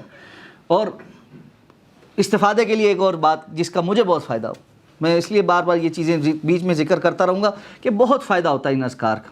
اللہ کے رسول صلی اللہ علیہ وسلم کی ایک اور حدیث ہے جو مختلف حدیث کی کتابوں میں اور ریاض الصالحین میں بھی امام نووی نے نقل کی ہے، اور باقی دیگر کتابوں میں بھی ہے، صحیح سند کی حدیث ہے۔ آپ صلی اللہ علیہ وسلم نے جو ایک بڑے جامع کلمات سکھائے ہیں جو اللہ رب العزت کی سارا وقت تعریف کرنے پر بھی بھاری ہیں، یعنی ایک بندہ ہے کہ سارا وقت بیٹھ کے اللہ کی تعریف کرے، اور ایک بندہ وہ ہے کہ جو یہ کلمات کہے، ٹھیک ہے نا، تو بڑے جامع کلمات ہیں۔ سبحان اللہ عدد ما خلق فی السماوات، سبحان اللہ عدد ما خلق فی الارض، سبحان اللہ عدد ما خلق بین ذلک، سبحان اللہ عدد ما خلق کل شیء۔ اور اسی طرح پھر الحمدللہ انہی الفاظ کے ساتھ عدد ما خلق فی السماوات، عدد ما خلق فی الارض، عدد ما خلق بین ذلک، عدد ما خلق کل شیء، پھر اسی طرح الحمدللہ، پھر اسی طرح اللہ اکبر، پھر اسی طرح لا الہ الا اللہ، عدد ما خلق فی السماوات، سبحان اللہ اتنی مرتبہ، جو کچھ اتنی مرتبہ جتنا اللہ نے آسمانوں میں مخلوق پیدا کی۔ یہ ایک مخلوق کے متعلق آپ سوچیں نا، انسان دنگ رہ جاتا کہ کیا دیا زبان سے۔ اللہ کے رسول صلی اللہ علیہ وسلم کی حدیث کے مطابق آپ نے فرمایا آسمان چرچراہٹ کا شکار ہیں. جس طرح ہم چارپائی پہ بیٹھتے ہیں نا, زیادہ بندے چڑھ جائیں تو وہ چر چر کرتی ہے نا, اس طرح آپ نے فرمایا آسمان چرچراہٹ کا شکار ہیں. آسمان پہ آپ نے فرمایا اتنی جگہ 4 انگلیوں کے برابر جگہ بھی خالی نہیں ہے جہاں پر کوئی فرشتہ اللہ کے سامنے سجدے میں نہ پڑا ہو. اور بیت المعلی جو کعبۃ اللہ کے بالکل سیدھ میں اوپر آسمان پر ہے, 70,000 فرشتے ایک وقت میں اس کا طواف کرتے ہیں, اور جو فرشتہ ایک مرتبہ طواف کر لیتا قیامت تک اس کی دوبارہ باری نہیں آنی. کتنی تعداد میں اللہ کے فرشتے ہوں گے, یہ نہیں سکتے آپ. ٹھیک ہے, عدد ما خلق فی السماوات, ایک آسمان کی بات نہیں, 7 آسمانوں کے اوپر جتنی مخلوق ہے, اور یہ تو فرشتوں کا ہمیں پتہ نہیں کون کون سی اور مخلوق ہے اللہ ہی جانتا, وہ سارے کے سارے جتنے ہیں نا اتنی اللہ کی تعریف. عدد ما خلق فی الارض, اتنی تعریف جو کچھ اللہ نے زمین میں پیدا کیا ہے, جو مخلوق پیدا کی ہے. اب ایک ایک مخلوق کی کتنی سپیشیز ہیں اور ان کی کتنی تعداد ہے, اور ان میں کیا کیا کچھ اللہ نے پیدا کیا. اور یہ ایٹم, اور ایٹم کے اندر الیکٹران, پروٹون, نیوٹران, یہ سب بھی اللہ نے پیدا کی, اور ان میں سے ایک ایک کی اور تقسیم آپ کہیں جمع نہیں کر سکتے آپ, ان سب کے برابر. عدد ما خلق بین ذالک, آسمانوں اور زمین کے درمیان جو کچھ ہے یہ خلا. اور اللہ کے رسول صلی اللہ علیہ وسلم فرمایا ہر جتنا زمین اور آسمان دنیا کے درمیان فاصلہ, اتنا ہر آسمان سے دوسرے آسمان کے درمیان فاصلہ. اب آپ خلا دیکھ لیں کتنے ہیں, یہ جو سپیس ہے کتنی ہے. آج یہ سپیس ہم تمام تر ٹیکنالوجی اور تمام تر اپنے سپیس شپس اور ٹیلیسکوپس ایک سے ایک کے بعد یہ ابھی یہ دعویٰ ہے, اس کی کوئی ہمارے پاس ثبوت نہیں ہے کہ 3% ایکسپلور کر سکیں اس سپیس کا.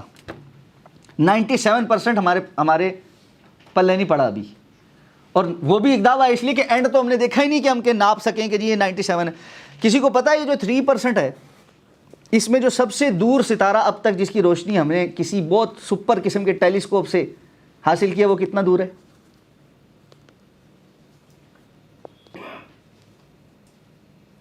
چلیں یہ بھی ایک اسائنمنٹ ہوگی. 100 سال کا سفر ہے.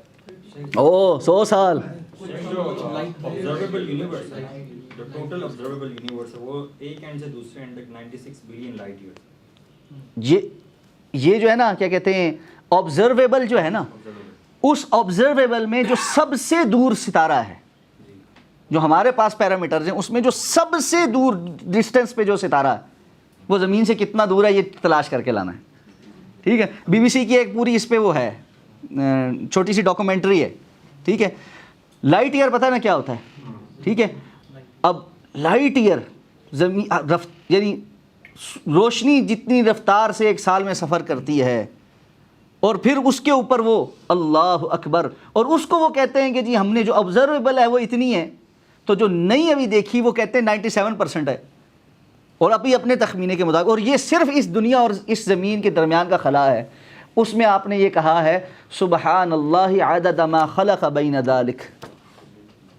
کتنی ایک تعریف ہے, اور کتنے ایک سبحان اللہ اکٹھے ہو گئے ہیں, کوئی پتہ ہے؟ کمال نہیں ہو گیا؟ اچھا اس سے اوپر سبحان اللہ عدد ما خلق کل شیء, اس سے اوپر کی بھی کچھ چیزیں ہیں جو ہمارے علم میں آ ہی نہیں سکتی, وسعت میں آ ہی نہیں سکتی. اس لیے ہم اللہ کی اتنی پاکی بیان کرتے ہیں. عدد ما خلق کل شیء, اس سے ہٹ کر بھی ہر وہ چیز جو اس نے تخلیق کی ہے اس کے عدد کے برابر.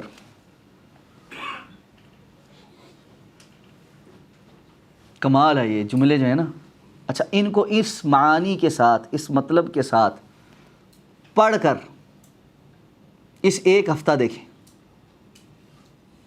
یہ جو آنے والا ہفتہ ہے نا, اگلی جمعرات کو جو ہماری کلاس ہوگی نا, یہ مجھے فیڈ بیک دینا. اگر میں بھول بھی گیا تو آپ لوگوں نے دینا ہے کہ اس ایک ہفتے میں یہ 4 کلمات جو ہے نا, سبحان اللہ, الحمدللہ, اللہ اکبر, لا الہ الا اللہ, اس سارے مطلب کے ساتھ ہم نے پڑھے ہیں, ہمارے اندر کیا ہوا ہے اور ہماری زندگی میں باقی طرف کیا ہوا ہے, یہ مجھے فیڈ بیک دیجیے گا.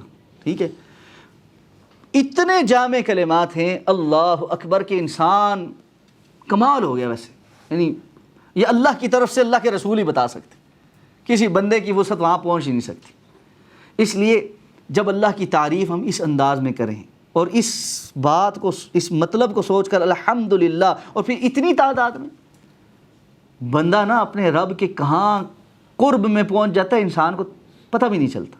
جو اللہ کے رسول صلی اللہ علیہ وسلم کی حدیث ہے نا کہ بسا اوقات بندہ اپنی زبان سے ایک کلمہ نکالتا ہے اور وہ اس کو کوئی اہمیت نہیں دیتا کہ میں نے کیا کہا ہے، لیکن اللہ کے ہاں وہ کلمہ اتنا اللہ کو پسند آتا ہے کہ اس کی وجہ سے، اس ایک کلمے کی وجہ سے وہ بندہ جنت کے بیچوں بیچ پہنچ جاتا ہے۔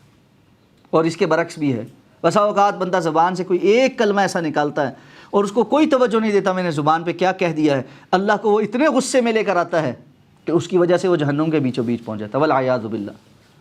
تو یہ جو کلمات ہیں نا، اللہ کا ذکر جو ہے، وَلَذِكْرُ اللَّهِ اکبر، اللہ کا ذکر سب سے بڑا ہے۔ اللہ اکبر ہے نا تو وَلَذِكْرُ اللَّهِ اکبر بھی، تو اللہ کے ذکر کے ساتھ جڑنا۔ میں زیادہ وقت اس پہ پتہ کیوں لگا رہا ہوں، ہمارے بر صغیر کے جو اکابر علماء تھے ان کے متعلق یہ پتہ چلتا ہے، اور پھر اسلاف کے متعلق تو یعنی واضح ہے کہ وہ کثرت کے ساتھ ذکر کرنے والے تھے، کثرت کے ساتھ ذکر کرنے والے تھے۔ آج کثرت کے ساتھ فتویٰ کرنے والے ہیں، ذکر کرنے والے نہیں ملتے۔ میں آپ کو صحیح بتاؤں، بڑی تلاش کر کر کے ڈھونڈ کے کوئی واقعتاً اللہ کا ذکر کرنے والا بندہ مل جائے، تلاش کرنے سے ملتا ہے، ڈھونڈنے سے ملتا ہے، ویسے نہیں ملتا۔ اور میں علماء کی بات کر رہا ہوں، علماء کی بات۔ اچھا، اب ذکر میں یہ نہیں ہے کہ کوئی بندہ تسبیح پڑھتا رہتا ہے تو یہ ذکر ہے، ذکر یہ ذکر کا ایک بس ایسپیکٹ ہے چھوٹا سا۔ ذکر کا ایک ایسپیکٹ یہ ہے کہ جو بندہ ذکر کرتا ہے اور ذکر نے اس کی زندگی پر اثر دکھایا ہوا ہے، اور وہ ذکر کو ذکر کے طور پر کرتا ہے اور ذکر کے تقاضوں کے ساتھ کرتا ہے، اور پھر وہ اس کی وجہ سے اللہ رب العزت کے قرب میں ہے۔ ٹھیک ہے، اب ظاہر بات ہے ہمارے پاس کوئی دوربین تو ہے نہیں کہ آپ چیک کر لیتے ہیں یار یہ والا اچھا یہ فٹا ناپا، یہ زیادہ قریب ہے، یہ کم قریب ہے، علامات ہیں، ٹھیک ہے نا۔ اس لیے اللہ کا ذکر کرنے والی جو شخصیت ہے، اور اللہ کے رسول صلی اللہ علیہ وسلم سے یہ پوچھا گیا کہ اللہ کے رسول کے نصیحت کریں کہ جی کس کے ساتھ زیادہ بیٹھا جائے، اپنا وقت کس کے ساتھ زیادہ گزارا جائے، تو آپ نے فرمایا جس کو دیکھ کر تمہیں اللہ یاد آئے، جس کو دیکھ کر تمہیں، ایک ہے کہ میری بات کرنے سے میں آپ کو بتا رہا ہوں اللہ کا ذکر کریں، اللہ رب العزت، آپ کو اللہ رب العزت کی یاد آ رہی، ظاہر بات ہم سب کو آ رہی، لیکن ایک یہ ہے کہ میں چپ بھی بیٹھا ہوں نا، میرے اٹھنے بیٹھنے، میرے ساتھ چلنے، میرے ساتھ سفر کرنے سے اللہ ہی کی یاد آ رہی ہے اور اللہ کی محبت ہی بڑھ رہی ہے۔ یہ بندے مل جائیں تو ان کی رفاقت مسٹ، ان کی صحبت لازم، اور وہ بہت اللہ کے بندے تھوڑے رہ گئے، اللہ ہمیں وہ نصیب کرے۔ اور اللہ کے رسول صلی اللہ علیہ وسلم نے فرمایا تھا علیک بمجالس اہل الذکر، تم اہل ذکر جو لوگ ہیں ان کی مجلس میں بیٹھو۔ اب اہل ذکر یقیناً علماء ہیں، لیکن علماء میں بھی وہ لوگ جو اللہ کے ذکر کو کہ اہل الذکر ہو گئے، اسلام کہتے ہیں نا اہل القرآن، ایک بندے کا قرآن کے ساتھ اتنا تعلق ہے کہ اس کی وجہ سے پہچان ہوتی ہے اس کی، تو ایک بندہ کا ایسا پہچان ہے کہ وہ اللہ کے ذکر کی وجہ سے پہچانا جاتا ہے، علم کی وجہ سے پہچانا جاتا ہے، اور اس کی شخصیت میں اور اس کی گفتگو میں، اس کی کردار میں آپ کو پتہ چلتا ہے کہ واقعتاً یہ اللہ والا بندہ، یہ جو بندہ ہے نا اس کے ساتھ آپ نے فرمایا، حضرت ابو رزین رضی اللہ تعالیٰ عنہ کو اللہ کے رسول نے یہ نصیحت کی تھی۔ تو یہ جو الحمدللہ ہے نا اس کے بہت اسپیکٹس، اور جتنی آپ اس کی ڈائمنشنز کھولتے چلے جائیں نا انسان حیران رہ جاتا ہے کہ اس کی کتنی ڈائمنشنز۔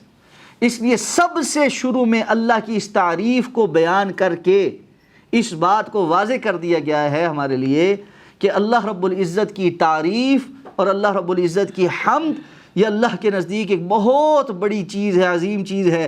ہر چیز کی ابتدا آپ کے لیے یہاں سے ہو جائے گی، ہر چیز میں آپ داخل ہو جائیں گے اگر آپ اللہ کی تعریف کے حق ادا کرنا شروع کر دیں۔ اور اللہ کے رسول صلی اللہ علیہ وسلم نے فرمایا اللہ کو بڑا پسند ہے جب کوئی بندہ ایک ایک لقمہ کھا کے الحمدللہ کہہ رہا ہو، کھانا کھائے الحمدللہ کہے، پانی پیے الحمدللہ کہے، اللہ کو بڑا پسند ہے۔ اور وہ دعا بھی یاد ہے کسی کو، الحمدللہ الذی اطعمنی ھذا الطعام ورزقنیہ من غیر حول منی ولا قوہ، کس کس کو یاد؟ ہاتھ کھڑا کر۔ الحمدللہ، اچھا بہت اچھی بات ہے کہ کثرت کو دعائیں یاد، اکثر لوگوں کو دعائیں یاد ہوتی ہیں، جس کو یاد نہیں بڑی فضیلت والی دعا ہے۔ اللہ کے رسول صلی اللہ علیہ وسلم میں بندہ کھانا کھا کے یہ دعا پڑھے نا، الحمدللہ الذی اطعمنی ھذا الطعام، تمام تعریفیں اس اللہ کے لیے جس نے مجھے یہ کھانا کھلایا، ورزقنی اور مجھے رزق کے طور پر یہ دیا، من غیر حول منی ولا قوہ، بغیر کسی قوت اور بغیر کسی میری طاقت کے، صرف اللہ کی طرف سے مجھے ملا یہ اس بات کا اظہار ہے اللہ جو ہے یہ جو ہے نا میں بڑا سیلف میڈ ہوں، یہ بڑا جملہ خطرناک ہے، اور اللہ ہمارے اساتذہ پر کروڑ رحمت نازل فرمائے۔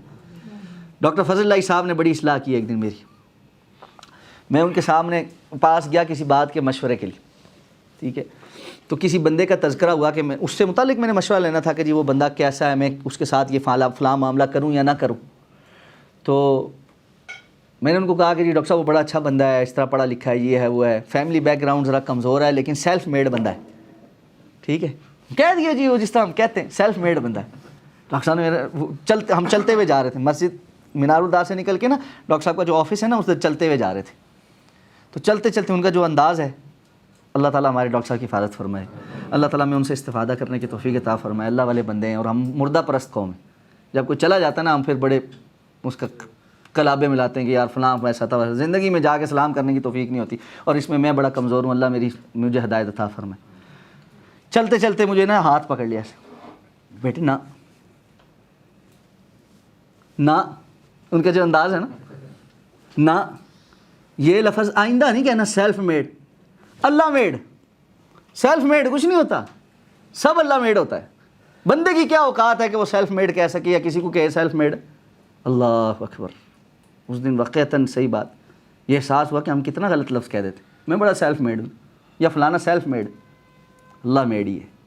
تو جب بندہ اس بات کا اعتراف کرتا ہے نا کہ اللہ میرے پاس جو کچھ ہے، رزقنی من غیر حول منی ولا قوہ، اللہ کے رسول نے فرمایا یہ ایک مرتبہ یہ کہتا ہے پچھلے سارے گناہ معاف ہو جاتے ہیں، اور یہ کپڑے پہننے پہ بھی یہ دعا ہے، الحمدللہ الذی کسانی ھذا الثوب ورزقنیہ من غیر حول منی ولا قوہ، تمام تعریف اس اللہ کے لیے اس نے مجھے یہ کپڑا پہنایا ہے اور مجھے رزق کے طور پر یہ دیا ہے، بغیر میری کسی ہمت اور طاقت کے، بغیر میری کسی محنت کے اللہ نے مجھے یہ عطا کر دیا ہے۔ اور واقعتاً ہم لوگ تو جس نعمتوں میں ہیں بار بار یہ دہراتے ہی رہے ہیں، اللہ کے رسول نے فرمایا جو یہ کرتا ہے اس کے بھی پچھلے سارے گناہ معاف ہو جاتے ہیں۔ تو یہ کلمات بڑے بڑے قیمتی ہیں۔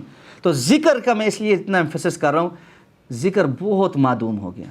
ابن تیمیہ رحمہ اللہ کے بارے میں آتا ہے، ابن قیم کہتے ہیں کہ فجر کی نماز کے بعد ذکر کے لیے بیٹھتے تھے تو دن چڑھ جاتا تھا، ادھر بیٹھے ذکر ہی کر رہے ہوتے تھے۔ تو ایک دن کہتے ہیں کسی شاگرد نے پوچھا کہ شیخ آپ نے اتنا لمبا ذکر کیا؟ تو مسکرایا اور کہا کہ یہ تو ابھی صرف ناشتہ ہوا ہے، یہ تو ابھی صرف ناشتہ ہوا ہے، یعنی اس طرح دن میں ہم صرف ناشتہ کرتے ہیں، باقی کا کھانا علیحدہ ہوتا ہے، تو یہ تو صرف ناشتے کا حصہ ہے، باقی کا ذکر پھر ان کا آپ دیکھیں کیسا ہوگا۔ اور اس ذکر کی وجہ سے ان کی زندگیوں کی برکتیں دیکھیں۔ ابن تیمیہ رحمہ اللہ نے بعض کتابیں ایسی لکھی ہیں جو انہوں نے زور سے اثر کے درمیان لکھی، انہوں نے اس کے مقدمے میں لکھا ہے کتاب میں نے زور پہ شروع کی، اثر پہ ختم کر دی۔ میں چیلنج کے ساتھ کہتا ہوں اچھا عربی پڑھا ہوا بندہ ان کو اثر زور سے اثر میں آج پڑھ نہیں سکتا، لکھنا دور کی بات، کہ اللہ کے ذکر کی برکتیں ہوتی۔ اس لیے ذکر کو اپنی زندگی کا حصہ بنائیں۔ قرآن مجید جیسی کتاب جو قیامت تک کے لیے وَلَوْ أَنَّ قُرْآنًا سُيِّرَتْ بِهِ الْجِبَالُ أَوْ قُطِّعَتْ بِهِ الْأَرْضُ أَوْ كُلِّمَ بِهِ الْمَوْتَى بَلْ لِلَّهِ الْأَمْرُ جَمِيعًا، کیسی کتاب ہے، اتنی عظیم کتاب، اتنی عظیم کتاب، اس کا آغاز اللہ کے ذکر سے ہو رہا ہے، الحمدللہ، تمام تعریفیں اللہ کے لیے ہیں، ہر قسم کی تعریف صرف اور صرف اللہ کے لیے ہے، جو کیا ہے رب العالمین، جہانوں کا رب ہے۔ اس رب العالمین پر انشاءاللہ آگے بات کریں گے۔ الحمدللہ کے بعد نا اللہ رب العزت کی صفات بیان ہوئی، رب العالمین، الرحمن، الرحیم، مالک یوم الدین، یہ چار صفات بیان ہوئی ہیں۔ الحمدللہ کی ایک دعویٰ ہے نا کہ تمام تعریفیں اللہ کے لیے، کیوں ہیں؟ ٹھیک ہے، تو اللہ نے بنیادی طور پر یہ چار باتیں ہمیں شروع میں دے دی ہیں کہ اس وجہ سے اللہ رب العزت کے لیے تمام تعریفیں ہیں، کہ اس کے اندر یہ صفات پائی جاتی ہیں، کسی اور میں وہ صفات نہیں پائی جاتی، جملہ صفات باقی بھی کسی میں نہیں پائی جاتی، لیکن یہاں صرف چار بتائی ہیں۔ اس کا معنی یہ ہے کہ اللہ رب العزت نے یہ چیلنج دیا ہے کہ بھائی تمام تعریفیں اللہ کے لیے اس لیے ہیں کہ وہ اتنا زبردست ان صفات کا حامل ہے، تو پھر اس جیسا کوئی لے کر آؤ نا، پھر اس جیسا کوئی هل تعلم له سمیہ، آپ کوئی اس کے جیسا کوئی نام بھی جانتے ہیں کہ جو اس کے جیسا کوئی تھوڑا بہت بھی ہو؟ نہ، لیس کمثلہ شیء۔ اس لیے اس بات کا یقین اس بات کی پختگی، اس بات کی گہرائی جب بندے کے اندر آتی ہے نا کہ میں الحمدللہ ویسے نہیں کہتا، پھر کیسے ہو سکتا ہے کہ بندہ ذرا سی کنڈی کھڑکے تو ڈر جائے کہ جی فلاں نے بندش کی ہے، پھر بندہ یہ کہے کہ جی نہیں فلاں میرے رزق پہ حاوی ہو گیا، فلاں یہ کہے کہ میرے فلاں بیٹی کا رشتہ جو ہے اس وجہ سے نہیں آتا کہ رشتہ دار روک کے بیٹھے ہوں، اور وہ ہر چھوٹی بڑی جھنڈی جہاں لگی ہوئی ہے وہاں پہ جا کے ماتھے ٹیکتا رہے اور مخلوق کے سامنے ڈرتا رہے اور یہ سمجھے کہ جی یہ میرے ہر چیز کے مالک ہیں۔ الحمدللہ جس کو سمجھ آ جائے اس کو اللہ کے سوا کسی کا خوف نہیں رہتا، ڈر نہیں رہتا۔ فلاں ناراض ہو جائے گا ہوتا رہے، فلاں برا مان جائے گا، کیا ہوگا پھر؟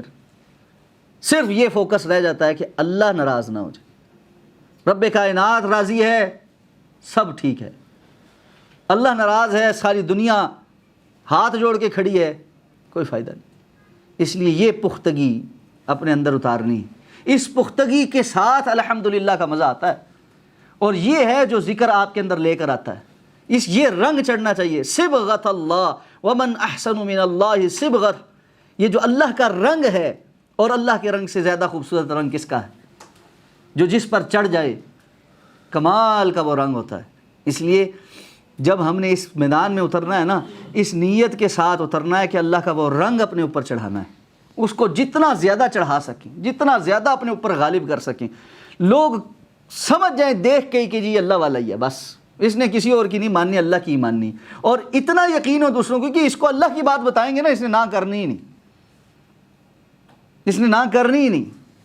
اور پھر اللہ کے کچھ بندے ایسے ہیں، اللہ کے رسول صلی اللہ علیہ وسلم نے فرمایا رب اشعث اغبر، بہت مرتبہ ایسا ہوتا ہے کہ بظاہر دنیاوی اعتبار سے بڑا کمزور بندہ، اس کے کپڑے بھی کوئی بہت عالی شان نہیں ہوتے کہ لوگ اس کو بڑا پروٹوکول دیں، بال بھی تھوڑے سے پراگندہ ہی ہوتے ہیں، اتنے نہیں، ایسے نہیں، یعنی بڑا کوئی اس کی ظاہر سے یہ نہیں پتہ لگتا کہ کوئی ہائی فائی شخصیت، ایک ہوتا ہے نا شخصیت کا وزن، آپ کے لباس کا، آپ کے کپڑوں کا، آپ کے اٹھنے بیٹھنے کا، آپ کی گاڑی کا ایک وزن پڑ جاتا ہے دوسروں کے اوپر، ایک روب پڑ جاتا ہے، ایسا کچھ نہیں ہے، عام بندہ جس کو نا کامن مین، اس کی کوئی اور پہچان نہیں ہے آپ کے سامنے کہ جی آپ اس کو پروٹوکول دیں، لوگ اس کو پوچھتے ہی نہیں ہیں۔ اللہ کے رسول نے فرمایا آئے نہ آئے، جائے نہ جائے، کسی جگہ ہے یا نہیں ہے، کوئی کسی کو پرواہ نہیں ہوتی۔ آپ نے فرمایا اللہ کے ہاں اس کا مقام ایسا ہوتا ہے لو اقسم علی اللہ ابرہ، اگر کسی بات پر اللہ کی قسم اٹھا لے اللہ بھی اس کی قسم کی لاج رکھتے۔ تو وہ محدثین کرام کیا کرتے کہ کتنے ہی لوگ ایسے ہیں دنیا میں ان کا کوئی تعارف نہیں اور آسمانوں میں ان کی گونج ہے، اور کتنے ہی ایسے ہیں دنیا میں ان کا بڑا نام ہے، آسمانوں میں وہ بالکل گمنام ہے، کوئی پتہ نہیں کون ہے۔ اس لیے اللہ کی یہ تعریف اور اللہ کا یہ ذکر یہ بہت قیمتی ہے۔ الحمدللہ رب العالمین الرحمن الرحیم مالک یوم الدین، یہ 4 صفات اللہ نے یہاں بطور دلیل پیش کیے ہیں، اس پر انشاءاللہ تفصیل سے بات کریں گے۔ اللہ رب العزت سے اس دعا کے ساتھ جو کچھ کہا گیا اللہ تعالیٰ قبول فرمائے، اور اس میں جو کمی کوتاہی رہ گئی اللہ تعالیٰ اس سے صرف نظر فرمائے۔ اللہ رب العزت ہمارے لیے اس کو توشہ آخرت بنائے، اللہ تعالیٰ حق بات کہنے کی توفیق عطا فرمائے، اور اللہ تعالیٰ خیر اور بھلائیوں کے سارے دروازے کھولے۔ اللہ تعالیٰ ہمیں اپنے ذکر اور اپنے دین کے حوالے سے اس بہترین مقام پر پہنچائے جس پر اللہ اپنے بندوں سے راضی ہو جاتا ہے، اور اللہ ہمیں ویسا ذکر کرنے کی توفیق عطا فرمائے جس سے اللہ کا ذکر کے جو تقاضے ہیں وہ پورے ہوتے ہیں، اور اللہ کا وہ رنگ ہمیں نصیب ہو جائے جس کا اللہ رب العزت متقاضی ہیں اور جس سے اللہ تعالیٰ اپنے بندے سے محبت کرتے ہیں۔ سبحانک اللہم و بحمدک، نشہد ان لا الہ الا انت، نستغفرک و نتوب الیک۔